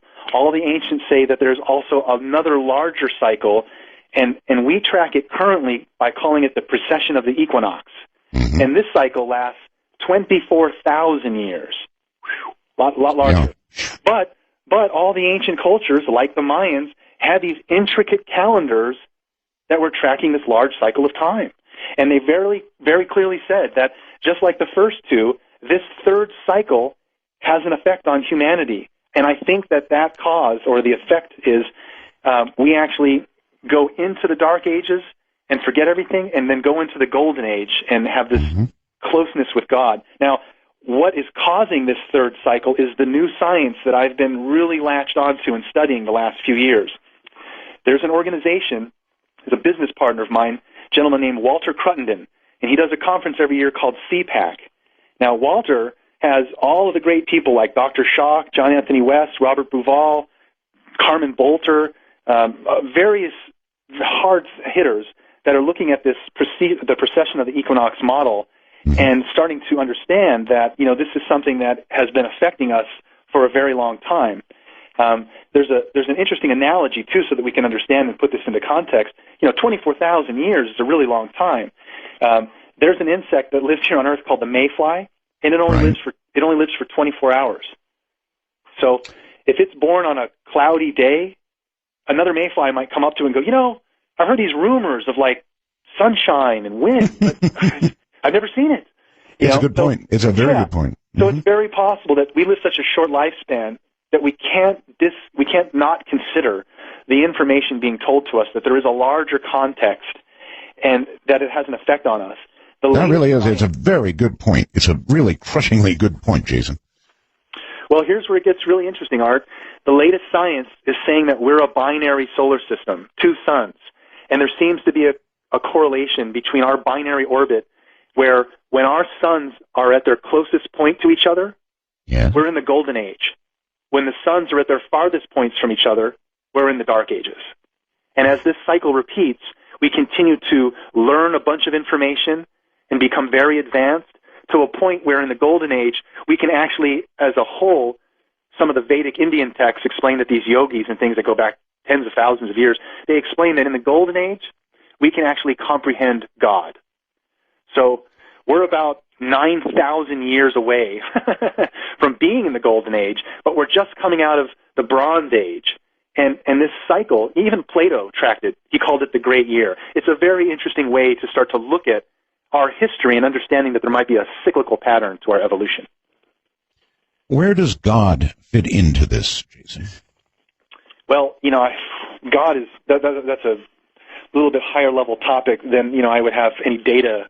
But I think... I know, but I just couldn't resist. I'm sorry. Yeah, that's fine. You mentioned God, and we're talking about these giant cycles, and I'm just wondering where God would fit in. I don't necessarily expect an answer, but... Well, I have an answer for you, but I think my answer is, again, relying on our current sciences available, as well as a little, slice of faith. I think that the gods and things that are referenced in our current Bible and various texts, most other cultures don't just speak of a god, they speak of gods, even the Hebrew Bible, gods.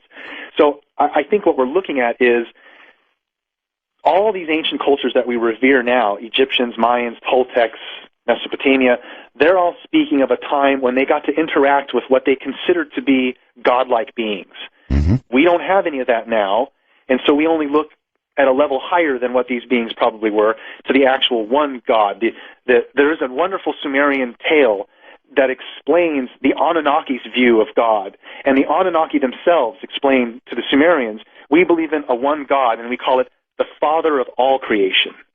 And I kind of like that. It's a nice phrase. I kind of like it, too. Well, we do have the Greys, maybe. What is your view, by the way, on that? Are we being currently visited, in your view?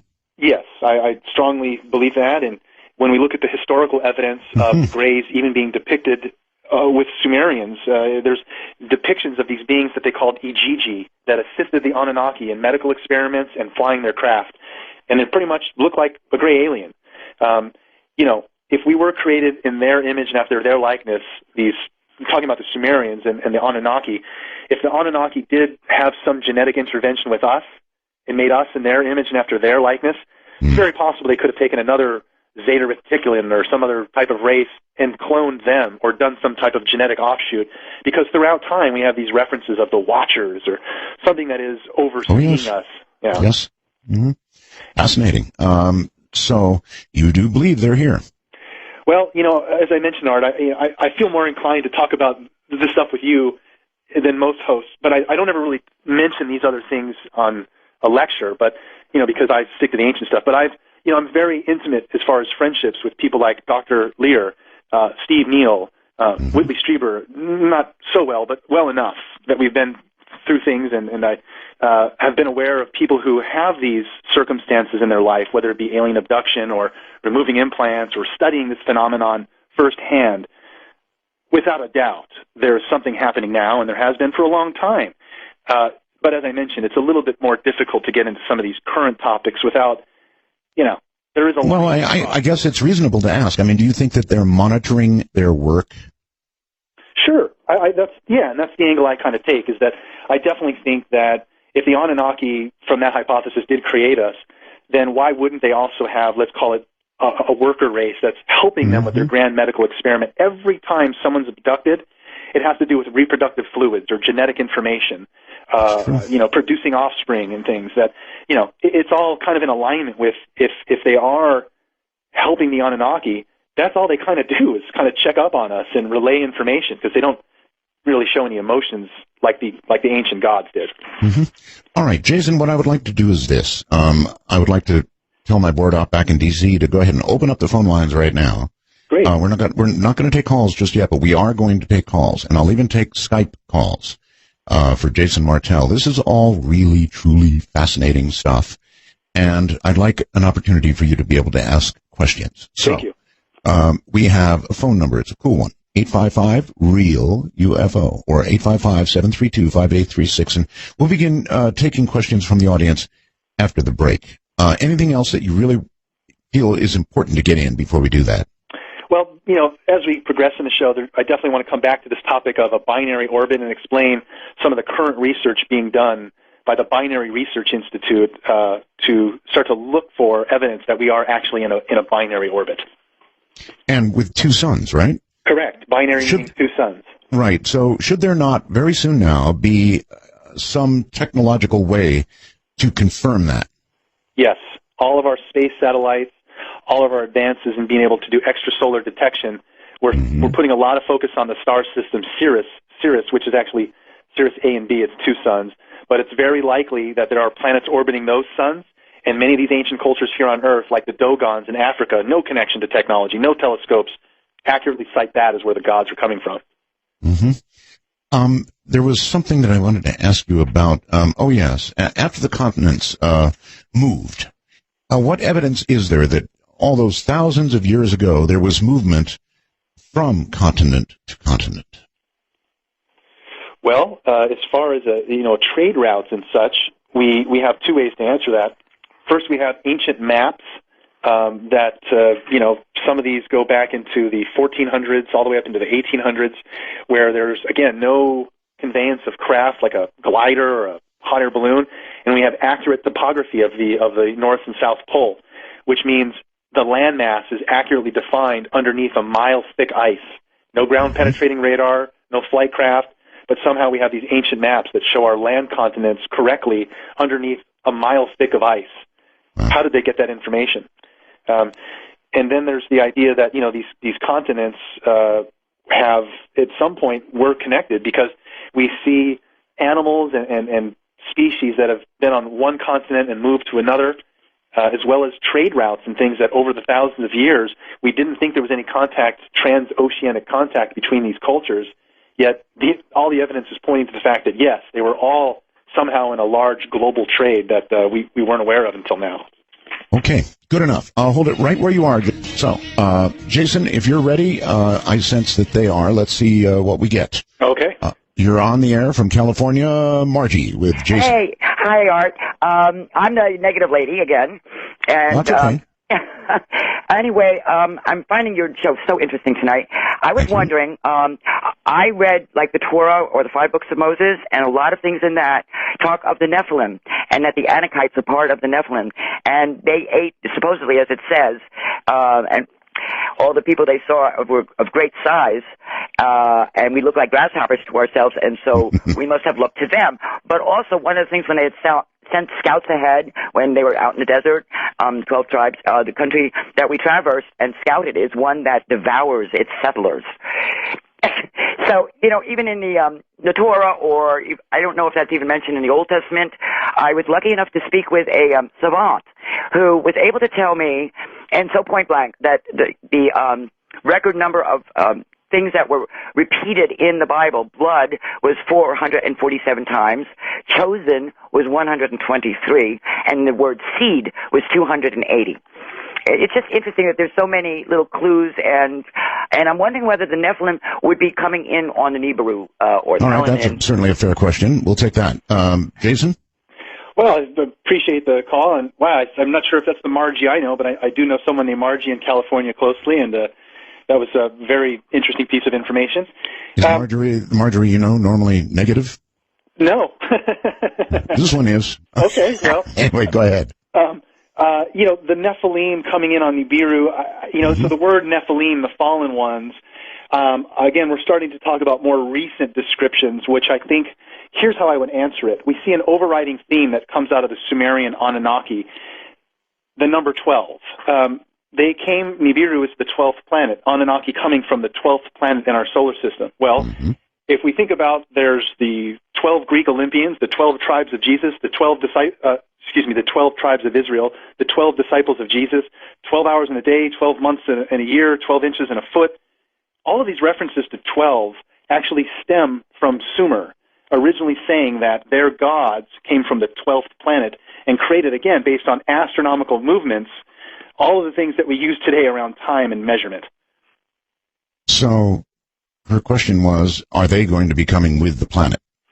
Well, I don't know. All I can say is that all the references we have for the idea of 12 gods in this system, it's very possible that Nibiru again was kind of the core story of all of these references to 12 in our biblical tales of the 12 disciples of Jesus or the 12 tribes of Israel, 12 Greek Olympians. So yes, there could be some correlation to the idea that the word Nephilim is referring to again these ancient gods, the Anunnaki. All right. Mark in Pennsylvania. Hello. Art? Yes, sir. Sidonian Roswells. Thank you. Jason? Yes. This is your old friend, Mark the Webmaster. Yes. Hey, Mark, the face on Mars, the second face on Mars, the man who brought that to life. That's correct. As well as, you might recall, the 2 dolphins, which get very little coverage, but yes. If you Google that, the 2 dolphins at Sidonia, you will find it just like there are 2 faces, there are 2 dolphins. These are not a case of pareidolia or any other made-up term that Michael Shermer of Skeptical Society might want to come up with. They are real, and they're part of something that, again, still needs to be brought out further, like you said. Now, I wanted to bring up, you guys have gone a little bit into the DNA and the genetics earlier, but left it kind of light on that. I really wanted to direct people and ask them to research chromosome 2. Now, what this is, as you know, all the other major primates all have 48 chromosomes, and the humans have 46. In other words, we went from 24 pairs to 23, and yet somehow lost a chromosome. Lost a chromosome. Gosh, how does that happen? Well, what's been discovered, fitting right on, as you know, I am a Sitchinite, and I take his work to heart and consider him to be a genius on the level of Einstein, and later on, hopefully, he'll be recognized as such. All of his work from the past leading up to now, from rogue planets that the Sumerians talked about before anybody had any sense of anything like that, now we know that there are billions of them flying or whizzing around each galaxy. So leading up from that oldest information to now, the chromosome 2 situation is the following. Somehow, even though there's never been another mammalian fusion of two chromosomes where it was based at the telomeres, somehow someone flipped over the 3rd primate chromosome, fused it to the 2nd, primate chromosome, and that's why humans only have 23, not 24. And at the same time, a huge amount of DNA and genetic information seems to have appeared together at that same time. Scientists will say, oh, well, maybe when that fusion happened, some sort of the DNA from some bug got in there somehow. Okay, all of this fits specifically and precisely in with the work of Zecharia Sitchin and the creation of humans by jump-starting evolution, taking that Homo erectus, something along those lines, and flipping over, fusing the genes together and inserting their own. There is still a little bit of an open question of what was that required for. We can't be absolutely Chromosome 2. Chromosome 2, and if everybody just dives into that further, I think all of our answers ultimately. I one time was riding on the subway through Bethesda, Maryland, and I happened to see a gaggle of about 20 of these guys working from the NIH and the genetics department, and I questioned them about this, and they went stone-faced when I confronted them with it. So, again, there's a lot of questions still out there, but I think all of Sitchin's work will ultimately be recognized as correct, on the large, the overall value of it. And chromosome 2, I think, is where we're all going to be able to find out exactly what went on when humans were created. And, again, this goes back to the lady earlier that was talking about the Torah and what have you. The Sumerian creation tablets are a much more detailed version of the book of Genesis, the first book of the Torah, the first scroll. You can see, like you referenced before, MJ12. I actually don't take that as a joke. I actually personally think that was sort of a little bit of a tongue, Who knows, yeah. When they set up the control group for the UFO phenomenon, I think they very well, definitely by then, had that sort of access to some of the old information, not the 12, the Anunnaki pass between Mars and Jupiter every 3,600 years. And again, for the people that were wondering how does that work, when you have a 3,600-year orbit that takes it 10 times out further than Pluto, and before it comes back from below the ecliptic and then comes back from beneath and passes through the asteroid belt, clearing out those spaces like you mentioned, when that planet is out there, it's not receiving really any energy from the sun. So it's likely that Nibiru is an internally heated planet, that the gold that they sought after to create the monoatomic golden sphere around their home planet was something that they could only achieve from another, an Earth-like planet where they could go and mine for the gold, which is why it specifically said it came here. And that's why they then ultimately, after there was the mutiny, and then Harsag and her half-brothers Enlil and Enki, dealing with this mutiny, decided to jumpstart evolution. And that's why they created the easily hypnotizable, gold-lusting after slave worker that we appear to have been, and ultimately both a worker/worshiper, which is why we brought the burnt offerings of the Hebrew Bible. That's just bringing cooked food to the Anunnaki beings, which, by the way... All right, caller, we're kind of short on time, so... I'll just leave it at the question of, Jason, I hope you'll look further in the chromosome 2, and if you can explore that further, I think that's got a lot of the answers that you might be searching for, and I hope you'll address that either tonight or in future shows. Thanks for the enthusiasm, Mark. Probably have to be future shows, I would imagine. That's something you've got to look into. Very interesting, though. Very, very interesting. Obviously, a lot of people put a lot of stock in this. Ohio brings Jeff. Hi, Jeff. Let's see. Did I? No, I didn't. Jeff, go ahead. Hello, Jeff. Yes, sir. It's a pleasure talking to you. All right. You're not really easy. You don't have a very good connection, so go ahead. Well, I just got one question. We're always exploring, like the moon going up. And I don't know the answer to this. Maybe I do. Do we ever explore behind us? I'm sorry, again, please? Do we explore behind us, behind the Earth? Like we're standing on the moon, looking at the Earth, the space behind the Earth. Do we explore that? Well, I think I understand what he's saying. The best answer I could probably give for the caller there is, as an example, let's say the dark side of the moon. There are areas within our solar system that are not completely visible to us, even with our telescopes. And so if I understood the caller, hopefully, as an answer, I would say places like the dark side of the moon actually contain a whole slew of theories that come out that there's actually a civilization currently on the moon, on the dark side, that when we landed there, we were told, hey, we don't really want you here. And even some of our astronauts is being quoted, why do you send us here in tricycles when the military is here in a Ferrari? Actually, yes, I heard that very recently, that we were warned off the moon. Yeah, so, who knows? And that's obviously a whole show in itself, exploring that topic, but I do find it fascinating. So do I. David, you're on the air on Skype. Hello. Well, yeah, thank you very much. It sounds really good. Well, as well as to you, Area 51's. Good to hear your voice. I really believe that we are an expanding Earth.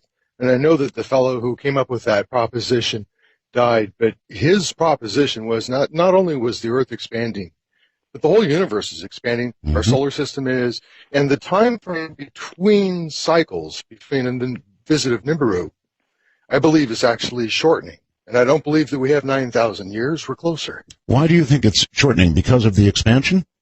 Well, you had that notion yourself with the quickening. We seem to see that we're advancing towards another ice age pretty quick. And we just got out of the last one. And that hadn't happened before, so I'm just suspecting. Sir, please continue. No, actually, I'd like to have your opinion now. Okay, so one quick clarification I would like to make is that Nibiru's coming back does not coincide with our ascension into the Golden Age, which will take place around 9,000 years from now. Nibiru returning is probably going to happen around, I think it's 2190 or something like that. It's not very far away as far as Sitchin's calculations. And forgive me if I'm wrong on that exact number, but it's actually not that far off, maybe, a few hundred years. But what's going to happen when this planet passes by us next, that would be hard to speculate on. Okay. Louisiana and John. Hi, John. Hi. Hi, Art. Hello? Yes, go ahead. Yeah, hi. Recent listener, first-time caller, really enjoy your show. Thank you. And Jason, I really enjoy your show and the History Channel also. Sweet, thank you. Anyway, my question is you mentioned the global power grid that the pyramids could be part of, and the Mayan, Incan, Egyptian pyramids may have been part of. Now, has anyone ever drawn lines between all these locations to see if any kind of pattern emerges? And could there be other places that haven't been found yet? Let's say, for example, could the Bermuda Triangle be kind of a focal point for that power grid? Well, it's a great question. Answer it like this. The geodetic sites like Stonehenge and Giza is actually on the exact center point of our landmass. And so many of these other sites, again, are at specific geodetic locations where it is possible that there was some type of an energy or something that they were utilizing, a world energy grid, to tap into this type of power. He asked about lines, whether... Right. The other thing to at least say there is that there is a term called ley lines, and it seems that, yes, many of these megalithic sites do fall on these ley lines, these energy, signatures, that, again, we don't really understand how this functions or if there's enough energy now even to detect it. But the theory is that at some point in our past, these were all charged sites that somehow transferred energy between them. Boy, it really sounds like a lot of what you're saying is falling in line with some of what Richard Hoagland talks about when he talks about when he talks about everything, actually. A lot of what you're saying... 3.14, I know. Well, it does.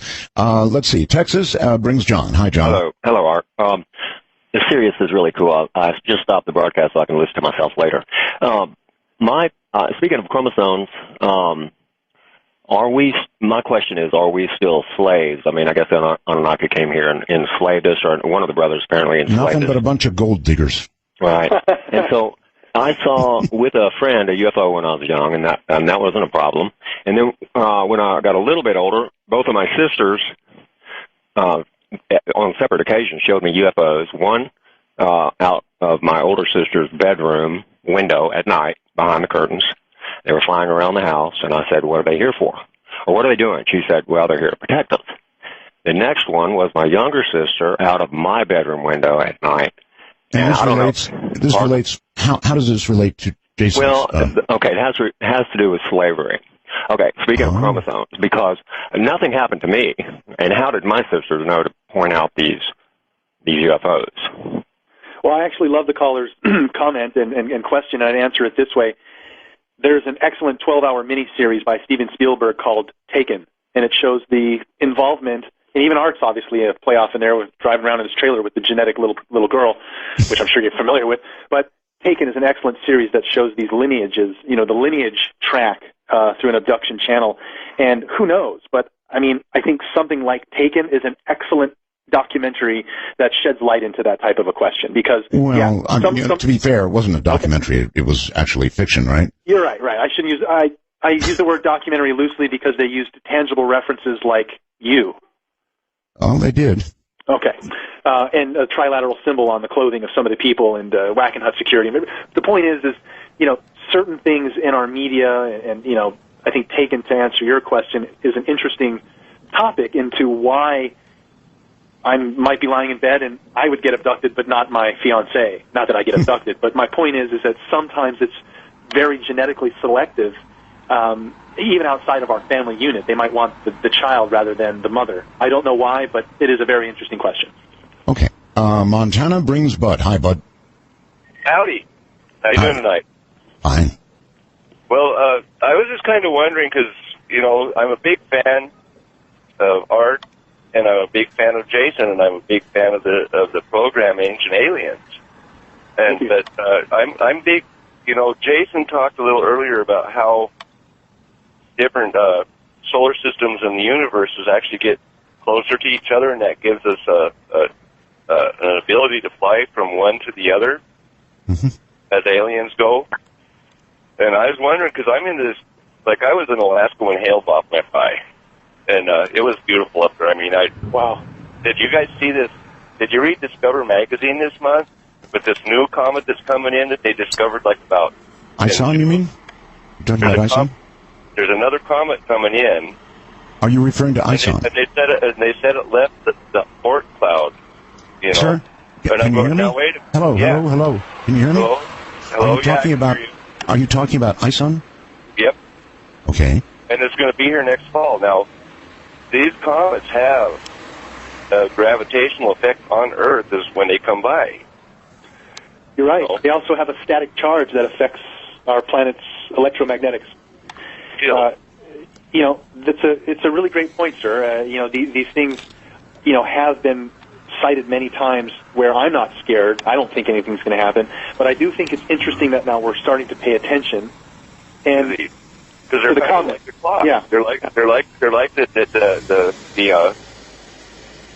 did I lose you? No. Please continue. They're like that device that they found in the sea out there that was so precise. And our universe and our solar system is just like that. I mean, it's a big clock that just works like that. Yeah. I've always thought that.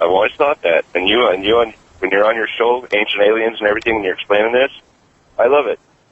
And I just wanted to, just your thoughts on these comets coming in. I don't think anything's going to happen either as far as this comet, because they've already got it projected, and they ain't even going to be here till next fall. Actually, Ison will be the closest approach to the sun, I believe, in November. I think that's correct. At the end of November is what I've heard. Now, I know that comets have a pretty significant impact on the sun, and a lot of people believe that comets have a very significant relationship to our sun, and frequently when there's a comet around, you see an awful lot of activity on the sun, and I would like to point out that right now we have lots of activity on the sun. Any comments, Jason? Well, I think it's very interesting that comets in ancient times were always a precursor to some event or change. And, there's also the idea that any large body moving through our solar system, whether it be a planet X or anything, those gravitational forces are effect, so that there could be debris following any large object.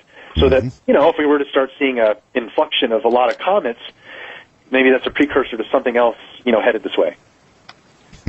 Okay, hold it right there. Let's go here. California, and Mike, hi. Hello, Art Bill. It's been a long time since I've heard you. Last time I was listening to you were on FM. You could probably tell me how many years ago that was, but I just recently got a vehicle with satellite radio and rediscovered you and been listening tonight. And, Jason, I've got a big question for you in regards to biblical prophecy. Okay. The accuracy of past biblical prophecy leading up to today and the way the world is today, and Revelation and its future biblical prophecy. Seems to me like somebody would have had to have an ability to travel through time to be as accurate as the Bible is and has been. I'm a born-again Christian, and I definitely believe that God created everything, the heavens and the earth, and that He is outside of time. And there you go, Jason. he caused this Bible to be written for us, basic instruction before leaving Earth. And I just wondered what your take on the future biblical prophecy about Jesus' return and the way that the world is going today is. To me, it seems like it's very, very accurately predicted in the Bible. Yeah. And I'll let you answer that, and I'll listen on the air. Thank you. I think that Jason's. I'm going to say something. I think that Jason's take on things is not in opposition to the Bible, but rather he thinks that the Bible documents along with what he believes to be the way things happen. Right, Jason? Thank you, Art. Yes, I very much so. From the beginning of my interest, Art, am trying to uphold the biblical veracity. Very much so.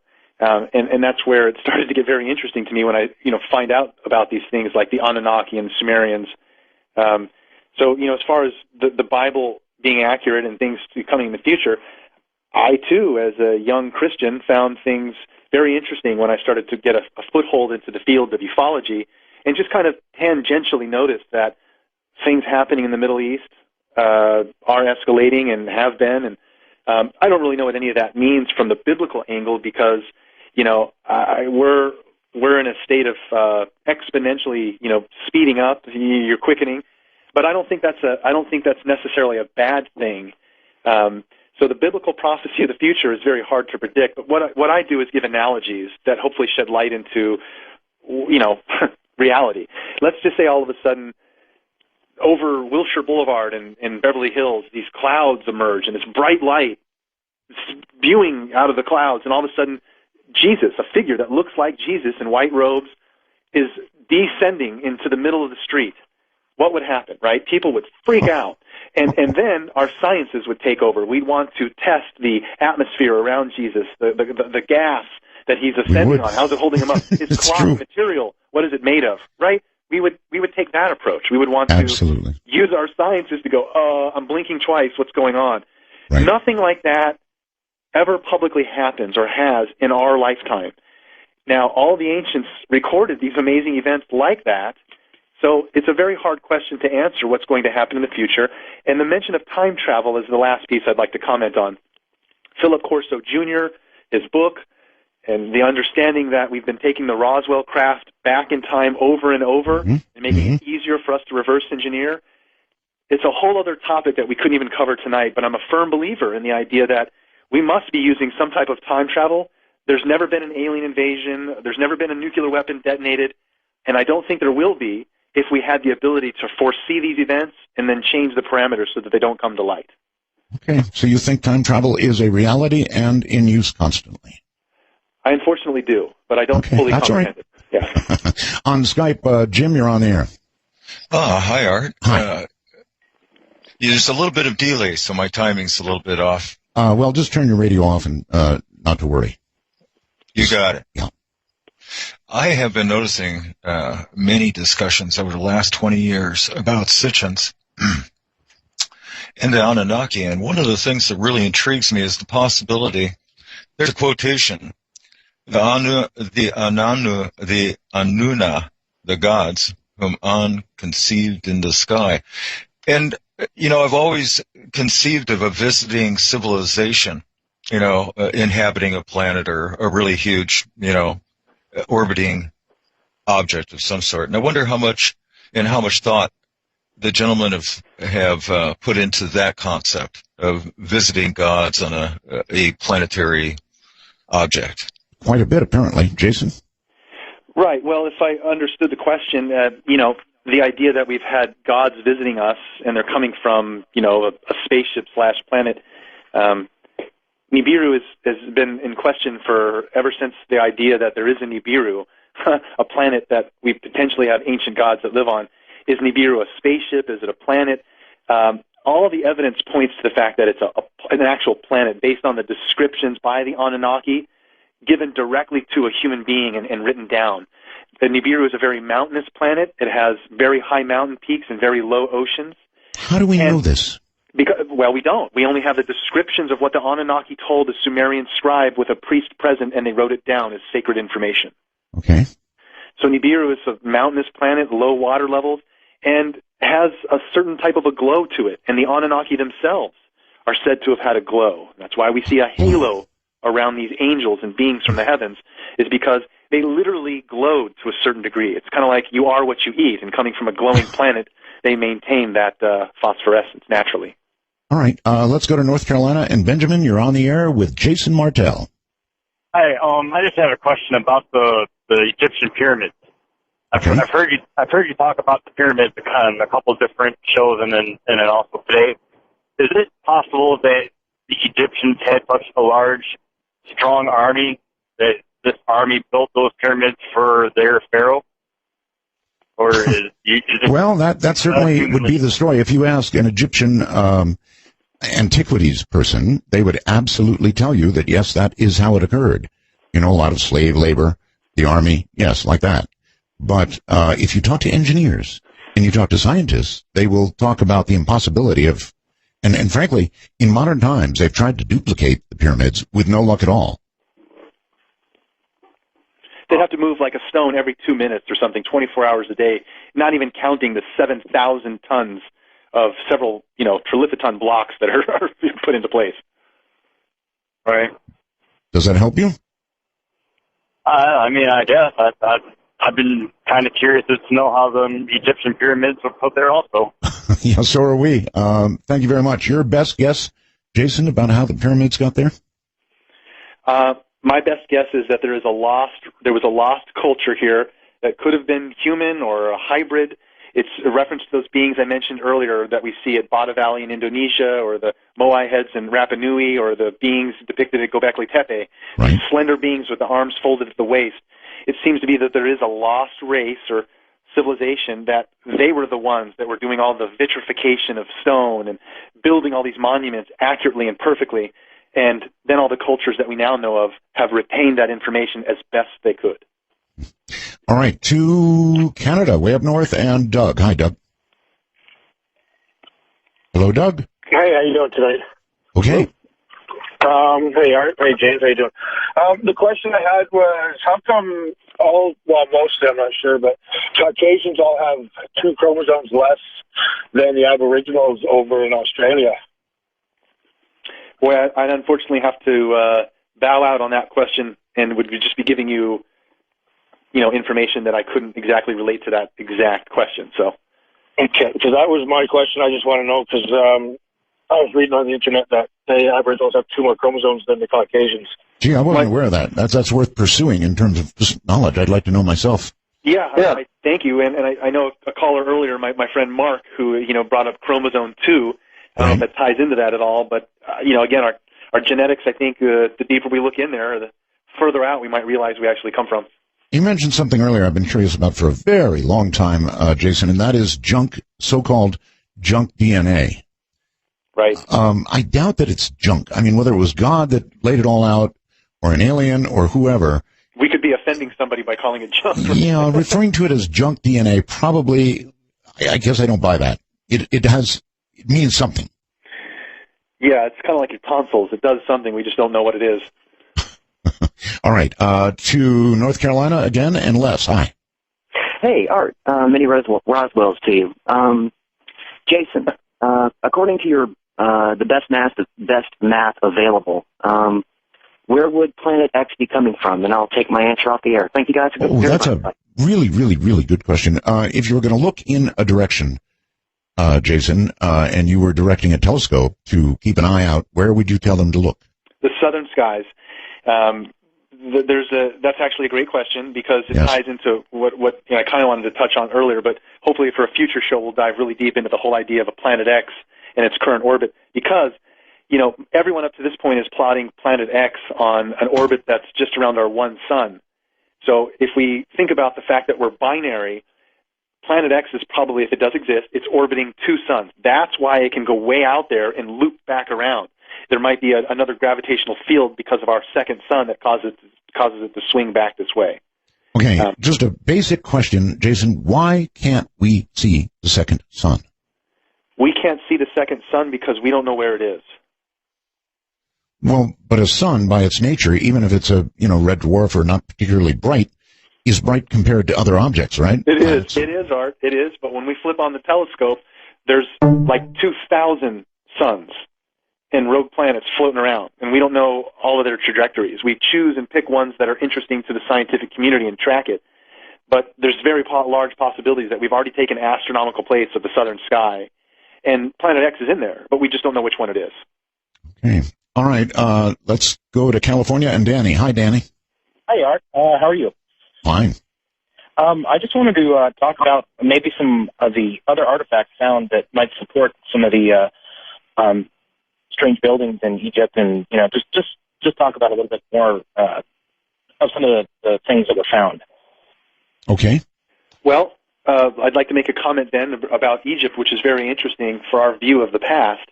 There is a series anyone can rent or check out called the Pyramid Code, and it was produced by an awesome lady named Dr. Carmen Bolter.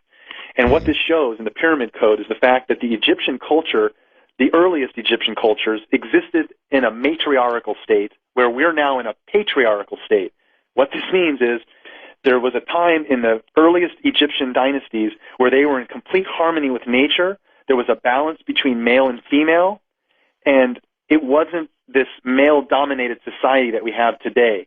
And so a lot of the petroglyphs, a lot of the hieroglyphics and various scenes depicting ancient Egypt in the early dynasties are not viewed correctly through our current patriarchal male-dominated state.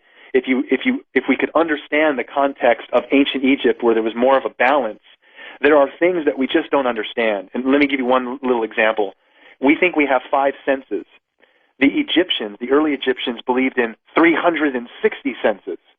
And somehow the pineal gland and various other glands within us are like muscles. And over thousands or maybe just hundreds of years, we've not exercised those muscles, and they've shrunk down to 5 senses. But it appears the ancient Egyptians could literally stand in front of you and just size you up and know things about you far beyond what we understand today. Okay. To Canada and Dave. Hi, Dave. Many Roswells, Art. Hi. Hi. I was sort of wondering, Jason sort of mentioned, I guess he sort of already answered the question in a way, but, like you see these representations of, like, space shuttle-looking things and airplanes, and then you have the astronauts, with the helmets almost looking. That, rockets, light bulbs, lots of stuff, yeah. Yeah. So, I don't want to start another show. Well, actually, that'd be great, but do you suppose that the military maybe has like, say, back in the 60s or something, has some sort of time travel technology where the space men that we know today could possibly be what they saw back then? Like they might have traveled to the past? What a fascinating question. That's a good one. What a truly fascinating question. Thank you. Yes, they did draw these things that we have today. So could that be a function of time travel? Something they observed from perhaps our relatively recent future? Yeah. I mean, in other words, by the time we create time travel, some of these things would be seen back then because we caused it to occur. Jason? Well, a lot of the theories, too, around some of the descriptions of, the grays, as an example, it's some people hypothesize that on our evolutionary track of going into space, we'd use less of our limbs and more of our cerebral, and so we might actually evolve into a state of looking like a gray. And so that's why they're coming back and messing with us, is because that's us in the future, just thousands and thousands of years evolved into a space race. Not sure about that, but I do think it's an interesting idea to look at it from the idea that, yes, time travel, I do believe, is something that we have access to now. So why wouldn't we have also gone back into the past and flown around and done stuff? And yeah, I mean, if that's the case, it makes sense that ancient man very accurately was depicting us using conveyances of flight with some type of time travel device slapped on the wing or something, Could be. Brandon in Canada. Hello? Brandon, hello. Okay, I never heard you say my name. I was listening about your talk on the Bible, and are you aware that the Bible talks about in Revelations the asteroids that are going to be the weight of a man coming down, the powers of the heavens being shaken numerous times in the New Testament, frightful sights in the heavens, another flood coming. Well, that would be the return of X. Yeah, that's what I'm saying. The Bible is full of, throughout it, that I've read, references to everything that you're talking about tonight. Right. Well, the book of Revelations, wormwood, Armageddon, there are various biblical terms that, yes, seem to tie into other cultures and even earlier versions of the tale. But as we get more clarity into the topic of Armageddon, I still, for me personally, don't fear or think that it's coming on its way, simply because of all the evidence that we're finding scientifically, like this larger cycle of time that lasts 24,000 years, and the ancients, like the Mayans and various other cultures, tracked it. We're only here for a speck of time, and I don't want to be too hubristic to think that within 100 years it's all going to go down. Okay. Illinois, Lauren, hello. Hey, how's it going, Art? Fine. I was wondering if Jason thought ISON and Planet X had some sort of connection. ISON and Planet X? Yes, I think it's interesting that a lot of comets have a very similar elongated orbit, similar to what Planet X's orbit is, where it extends beyond our solar system and possibly passes through the Oort cloud, which is essentially another asteroid belt just billions of miles out there. So, whether it's Planet X or a comet, there could be, and there's science behind this, the term nemesis, someone can Google it, but there's research to show that the asteroid belt that's out there, the Oort cloud, could be maybe Planet X, or comets somehow dislodge debris from there and periodically bring them towards us. And that's possibly what could have killed the dinosaurs. Does the fact that ISON is now becoming visible and becoming close and will make a close pass to our sun, does that mean that X may be close? I think if we see an influx of more solar activity, of objects and debris coming into the inner solar system, yes, I think that should raise a concern. Because, if there is a large planet, it's going to have a lot of debris and comets that get stuck into its gravitational pull in front of it and behind it. And so my gut tells me that if we were to start to see more things being reported, then that might raise an eye for concern, or it could be that our near-Earth asteroid program is actually kicked into high gear and they're actually doing something now. Or maybe, but we get an awful lot of reports, Jason, of that go about like this. Yesterday, astronomers tell us Earth had a very close encounter. Right. I know. And I hate that. I mean, yesterday, not good. So you think a lot of things like ISON. There was another comet, by the way, that blew up recently, in the atmosphere, a few days ago.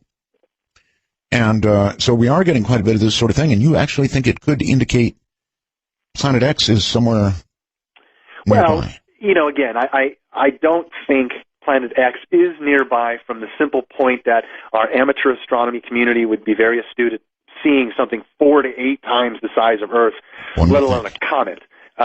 But I just think that if there was an influx of debris all of a sudden being noted hitting the sun and us, then that might raise an eye for concern. Yeah. Yeah, we should look harder. All right, to a lot in Canada. Canada and Greg, hi. Yes, Roswell's to you both. Art, Jason. Thank you. I got a quick question.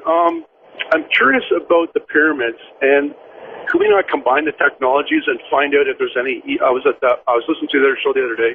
EMPs, is it possible? Electromagnetic pulse? Yeah, the white noise, the recordings of the white noise in Egyptian pyramids. Oh, huh. So you're saying, could we start to detect resonance? Has anybody tested that at all? Not that I'm aware of. I'm pretty sure that someone has, but that would probably be more in the realm of like ghosts and paranormal indications like that. So while I find it fascinating, it's not something that I've pursued or would be able to tell you a line of research. It would give information on how their language is and the accent and how it's spoken correctly, right? No? I mean, again, we're talking about trying to detect dead people talking in these ancient sites. Yeah. Then yes, I guess it's possible, and that would be a very interesting piece to throw into the mix. Unfortunately, you know what would be really interesting, Jason? It would be interesting for some of these people who do EVPs to go to some of the kind of sites that we're talking about right now. Exactly. I think that's exactly what the caller is saying, and that is, it's a cool idea. But I'd have to throw out there that for me personally, it falls into the line of evidence like channeling aliens or psychic abilities. Unless I have, with our current science, as a way to test it, I can't do anything with it other than find it fascinating. Hey, Giga Roswell's Art. Thank you. Okay. I want to ask Jason, the two civilizations that I never hear ever visited by aliens are Greece and Rome. It seems to always be non-European, non-Caucasian civilizations that got visited by the aliens and needed their help.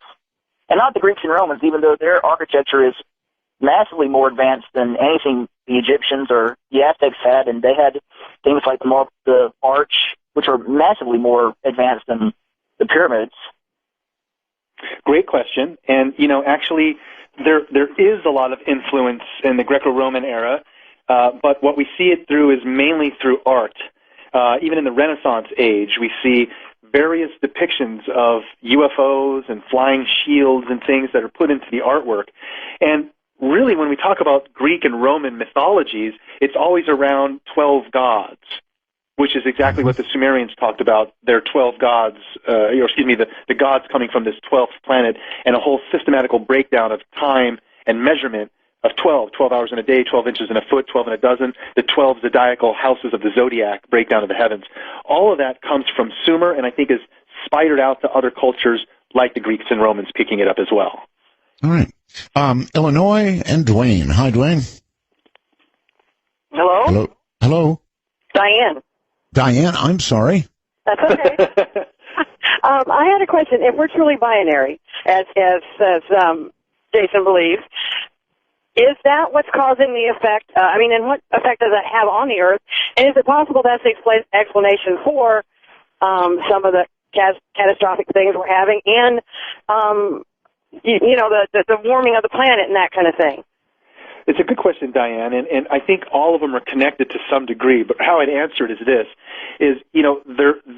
idea that there's this larger cycle of time based on a binary orbit is very interesting because anyone can even study things like in the Vedic ancient texts, they called it the yugas. A good friend of mine, Walter Cruttenden, who runs this thing called the Binary Research Institute. It's another thing you can Google, the Binary Research Institute. But there's a good amount of data that shows there could be a very interesting connection between our binary orbit and that when the suns are at their closest, we seem to be here on Earth. Maybe it's because of the energies of the sun or it's something we don't understand. We're very highly evolved. When the suns are at their farthest point, we seem to be in the dark ages. There is a lot of good research to suggest that this is the cause of why we have a rise and fall of civilizations here on Earth is because of this connection with our binary orbit. Okay, like I said, I was just wondering if this is, how they're saying global warming and all this.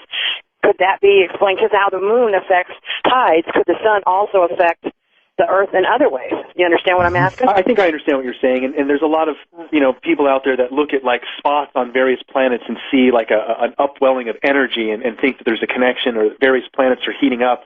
I don't know what that could be, other than maybe it's because our suns possibly are they're on their way being closer together, and there's this buildup of energy that's already starting to take place, and it's going to continue to expedite itself over the next few thousand years. All right. Gene in Pennsylvania, you're on the air. Hey, I was just wondering what was your take on star seeds and, their whole ploy to be sent here to help the humanity transition into the new age. Okay, well, I definitely am a believer that there is a hybridization project to some degree, maybe with more than one alien species. I say that with a somewhat degree of confidence in that if you took this to a court of law, the amount of evidence to stack up in that people who have been abducted, creditable people too, claim to, around the world, have encounters aboard a spaceship where the woman clearly knows that the being has brought her a child that came from her, but it's not completely human. Over and over, there seems to be some type of intervention with us and alien species to interbreed us. Who knows for why? I couldn't even tell you. Okay. Ron in Colorado, you're on the air with Jason Martell. Hi, Art. It's great to hear your voice again after all these years. Thank you. You're welcome. My question is, whatever happened to Hale-Bopp? I know it came through. I watched it in the summer of '97, just as clear as a bell with the two wings, and it did bear a striking resemblance to the glyph of Nibiru that was in Sitchin's books, and I read them all. And I just wondered whatever happened to that planet. Where did it go? I mean, we should have seen it on its return. Yeah, the comet. We should have seen it return on its return. I think it's got a longer return time than that, I believe. Right. Jason, do you... Yeah, I think, sir. Again, I'm not accurate, but I would say that Hale-Bopp's comet was similar to Nibiru in that it was very elongated, and it's probably not going to come around into the inner part of our solar system for a very long time. Let's say it's on a 3,600-year comparable orbit to Nibiru. Wow. It might not be around for a long time, but I can't be extremely accurate to tell you exactly when that would be. But I know it has an elongated orbit, so it's probably going quite a distance out before it'll return. All right. Jesse in Utah. Hi there. Hey, how's it going, Art? Just fine. I was just curious. The Bible, a lot of stories in the Bible, they seem like fantasy, but when you add in Sir, hold it. Turn your radio off, please. Sorry about that. When you add in the fact of extraterrestrial beings, the stories make a lot more sense. I was just curious if maybe chance is they just left out, aliens basically out of the Bible. Well, sir, I think it's just a different slant on the term alien or angel all throughout the Bible. Ezekiel seeing wheels within wheels, Elijah being taken up to heaven in a whirlwind, Moses on the mountain having this interaction with a burning bush and this energy source up there. I think what it is just a different interpretation of what we would today call alien. Back then, they simply used the term God. But I think this is all a factual case of what took place in the past, but they didn't understand a spaceship or a space shuttle, so they gave references to things around them, like a burning bush or a chariot in the sky. Okay, very quickly, Ron in Canada. Hi, it's a privilege to talk to you, Art. And Thank you. Years ago, my wife and I went to Chichen Itza, and before they closed the pyramid, and I climbed to the top of Chichen Itza and spent about 45 minutes up there just observing the landscape and getting the feel of what it was like up there. And you couldn't help but feel and wonder what really went on there. Like, they had an observatory there, and on the top of the pyramid, there's the little tomb or the small room that was up there that was really insignificant to anybody who really didn't know much about Chichen Itza and the pyramid there and stuff. So I'm just all right, well, we'll have to hold it there, I'm afraid. Jason, we are absolutely out of time.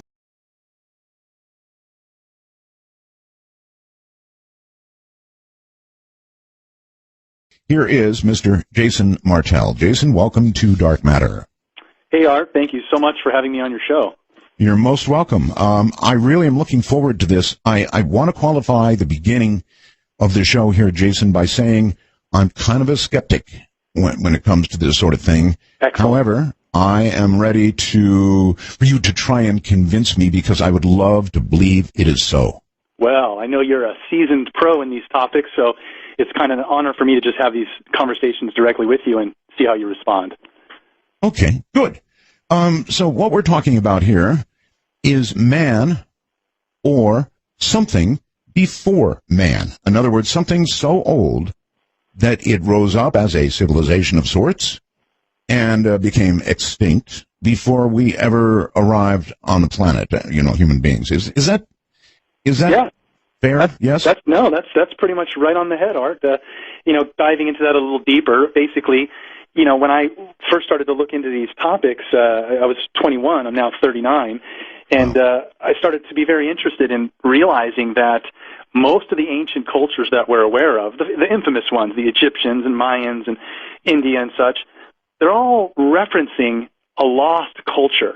Now, we only talk about it as Atlantis or Lemuria, but science has actually been turning the tables in the last 15 years in that topics like Atlantis or these lost civilizations are really starting to come back into the scientific focus to find cultures that existed beyond what we know of today as Sumer, ancient Egypt, which we put that date at around 3800 BC is when the civilizations that we know of today kind of sprung up out of the Stone Age.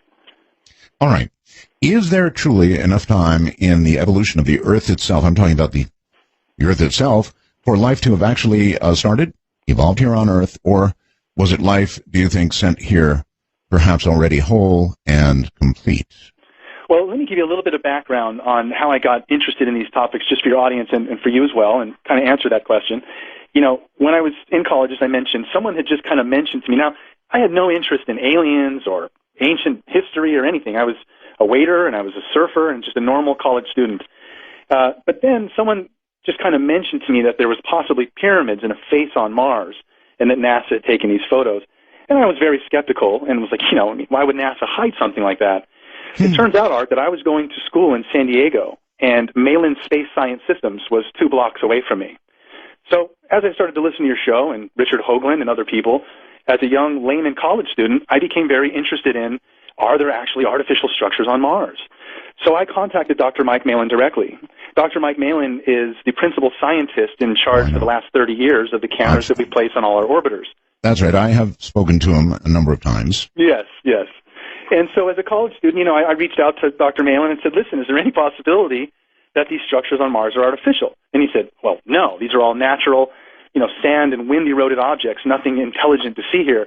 That kind of made my eyebrows raise a little higher, right? So what I started to do is just really take my focus off of Mars, because this is on another planet, when I realized there's structures here all over the Earth that we can't explain, and that's kind of led me on the path of what we're going to talk about tonight. All right. May I stop you enough to ask if you have reviewed the work of Richard C. Hoagland? Of course I have. Good. Bought the Monuments of Mars, I think 2 editions, had him sign one, went to his birthday party in Del Mar many years back.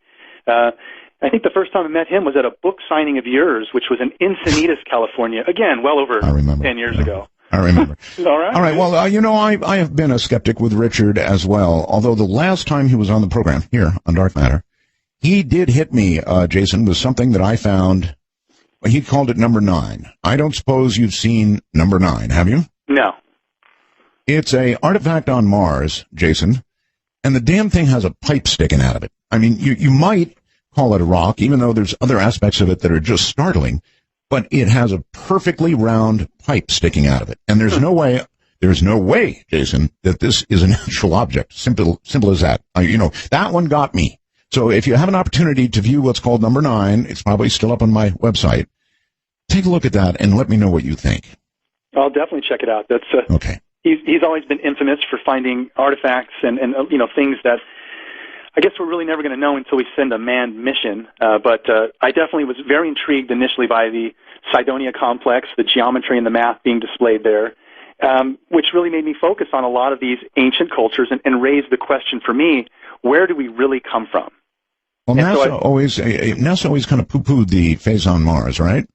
Yes, they did. And I even refer to in my lectures sometimes when I show a chronological time range from 76 until, I think, 2009 of various images. And one of them I, to this day, still call the cat box image. Yeah. But here's the thing I was going to point out, Jason. Even though they poo-pooed it, I noticed they spent a disproportionate amount of time going back to Cydonia. So while they publicly poo-pooed it, they kept going back. Now, that's got to mean something. Right. Well, I think you and I and many of your listeners are on the belief that there is a public space program, and that's publicly reported. There's also a non-public space program, which is a little more hard to track and put our hands around. But I've leaned less on the cover-up at NASA simply because I realize that there's a political backup in that some engineers have been working at NASA for 19 years making some little arm that's going to be on the rover, and this little arm's going to stick into the dirt and look for some amino acids. But there's no, like, rabbit catcher or Martian catcher or something that's going to actually identify life. We don't have any instruments actually deployed on any of our rovers that are going to, scientifically confirm life. We're only looking for signs of life. So we're not quite there yet, but if anyone does pay attention, it has been very educating for me, just as a civilian, to see that, what they released from the surface of Mars, there is what appear to be vegetation and questionable objects, as we were talking about. So it does, I think, raise a little bit of curiosity. All right. Let me pose this to you. There are things there that really do raise your eyebrows. Now, is it possible that NASA is well aware that there are artifacts on Mars from somebody or something that was there earlier, and they're releasing these photographs, and when somebody finally goes, oh my God, that's absolutely not some natural formation, that's artificial, and when they finally do that, NASA can say, yep, that's kind of what we've been suspecting too, and we've been right up front with you because we've released all the photographs. Up to you. Right. Well, this kind of leads to what we're going to talk about with some of the geometry and megalithic monuments here on Earth. I think the answer to that, Art, is if we ever do send people back to the moon publicly or to Mars, what we need to do are look at some of these monuments and some of the alignments astronomically that take place. Because here on Earth, there are monuments built all over the world, on every continent, that are specifically aligned to star constellations. And these repeat, these alignments repeat. So it's very possible that some of these other structures and geometrical diagrams are probably on the moon and Mars as well, and will collaborate further with what we have here on Earth. Okay. All right, let's come back to Earth then. The theory of panspermia, what is that? Right. So, there's a scientific term called panspermia, which basically says that in order for evolution here on Earth to actually have taken place in the 4.7 billion years that, it's been in Earth, there's just not enough time frame. The analogy is, if a tornado went through a junkyard and assembled a 747, that's the likelihood that all the elements would be, swown together in this primordial soup hit by lightning. So panspermia is just a theory, and there's even a modified one that says direct panspermia, which means life arrives whole and complete here. Direct panspermia would simply be that someone sent life here whole and complete, which I kind of like. But that is a scientific term, and it does at least step into the doorway of explaining evolution here on Earth at a life system level. But when we get to the human being topic, I think there's a much more interesting discussion around what isn't a Darwinian evolution from something ever simplistic coming more complex. We seem to be here on Earth in a repeating cycle, which I'm going to call the Great Year. And many ancient cultures seem to be aware of a cyclical nature of something that repeats here on Earth on a very large scale of time. And that's why I think a lot of these monuments and things that we have are basically part of a much larger calendar system that the ancients were using. All right. Well, the way you pronounce it suggests to me, I didn't realize it was panspermia. So that would suggest the Genesis, I suppose, right?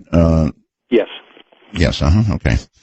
So what is your theory? Was life, in what way was life seeded on Earth? What's your best guess? Well, my best guess, really is that we seem to be in some type of a large cycle that is creating life here on Earth to evolve to a certain state and then drop out of this evolutionary state and kind of forget everything. So, when we speak of life in general, that's kind of a broader topic that I'll bypass for tonight and go right to the human evolution, if you don't mind. That's fine. And, this is a really interesting topic, Art, because this is what led me to my research, is I wanted to figure out where do we come from? Who is the oldest culture that has led up to us? And that led me into the Sumerian culture and Planet X and the Anunnaki, which is a good topic for us to touch on. But, from a higher level still, I started to realize that there seems to be a larger cycle of time that all the ancients were aware of. And we know of it, we just don't understand it. We hear things called the Golden Age or the Dark Ages, or why there's the division of the heavens into 12 parts into these zodiacal symbols. Well, it seems that the ancients were aware of some knowledge and used a system of time based on astronomical movements, which is just now starting to come into our comprehension in modern times. All right. You're suggesting, I believe, that Darwinian evolution is flawed because you say they will never find the missing link. How do you know that?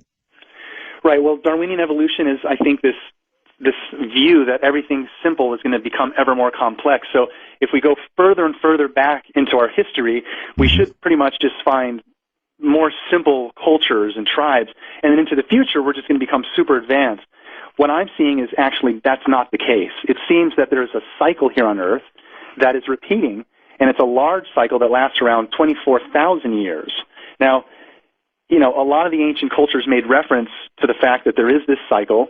The Mayans got a lot of publicity recently because they talked about a calendar system that was so accurate, and their calendar came to an ending point in 2012. Well, it wasn't actually an ending point. It was just an ending point in one of their calendars. So it's just very interesting, Art, that we can talk about some of the specifics tonight in that many different ancient cultures were aware of this large cycle of time and built monuments that align to specific star constellations that are kind of like markers in space as to where we are in this large cycle of time. Okay, I still missed it somehow. You're saying that we will never find the missing link. Yeah, I kind of breezed over that one. Sorry. I really want the answer to that. Why will we never find the missing link? I don't think that we'll not ever find the missing link. I just don't think that right now we're ready to accept what it is. And in my opinion, it has to be some type of genetic intervention, whether that be from an alien civilization or some lost culture that we're not on the record of understanding now. But it appears that if we look at the anthropological bone record of Australopithecine and Neanderthal and, comparing this bone to that bone, when we get to us and compare us to the closest relation of a Neanderthal, there's a huge gap between them and us. So somehow, magically, there was some type of a genetic intervention that took the hominoid that was maybe evolving here naturally and kind of made him into us. And I say that just from a very high level of, if you look at a basic human and you put them naked in the jungle and had them run around, their skin would get, cut by branches, they'd get sunburned. And if you look at an ape and how strong they are compared to us and all the body hair that protects them, we are just extremely different at many levels when we look at this Darwinian evolution of bones and such. All right, that's fascinating. I do have a question, though. Is it possible, Jason, that if there was, and by the way, I believe it could be true, there was some genetic modification achieved by a power that we don't understand. If that occurred, and I'm not a scientist, is it possible that a geneticist could uncover evidence that occurred? I think so. And as we, further decode the human genome, I know that there's already lots of what they call junk DNA and things that are in our DNA that they're just kind of scratching their head going, well, I guess it does something, but we don't really know. Right. Good friend of mine, Lloyd Pye, who I'm sure you're also familiar with. I know Lloyd well. Yeah, and I hope he's doing better. He's had some bouts with health recently, but he's a trooper. And he really did a lot of work around the genetics and wrote a book called Everything You Know Is Wrong, where he kind of gets deep into the genetic side of looking at the various elements of our gene code and breaking down where these anomalies exist and why they should be called out. I'm not sure that finding it would be a problem. If a geneticist did find it, one could still say, look, that's where God's hand touched the human, or created the human, if you will. Or one could suggest that a race far, far ahead of ours stepped in and did the deed.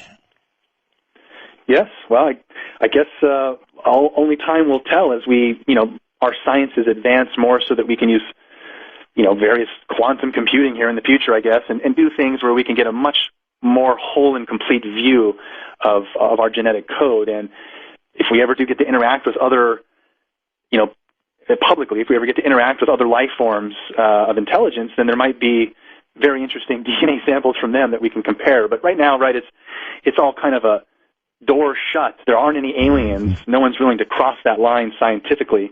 So that's why I've spent my time, the last decade or so, really looking at the ancient evidence.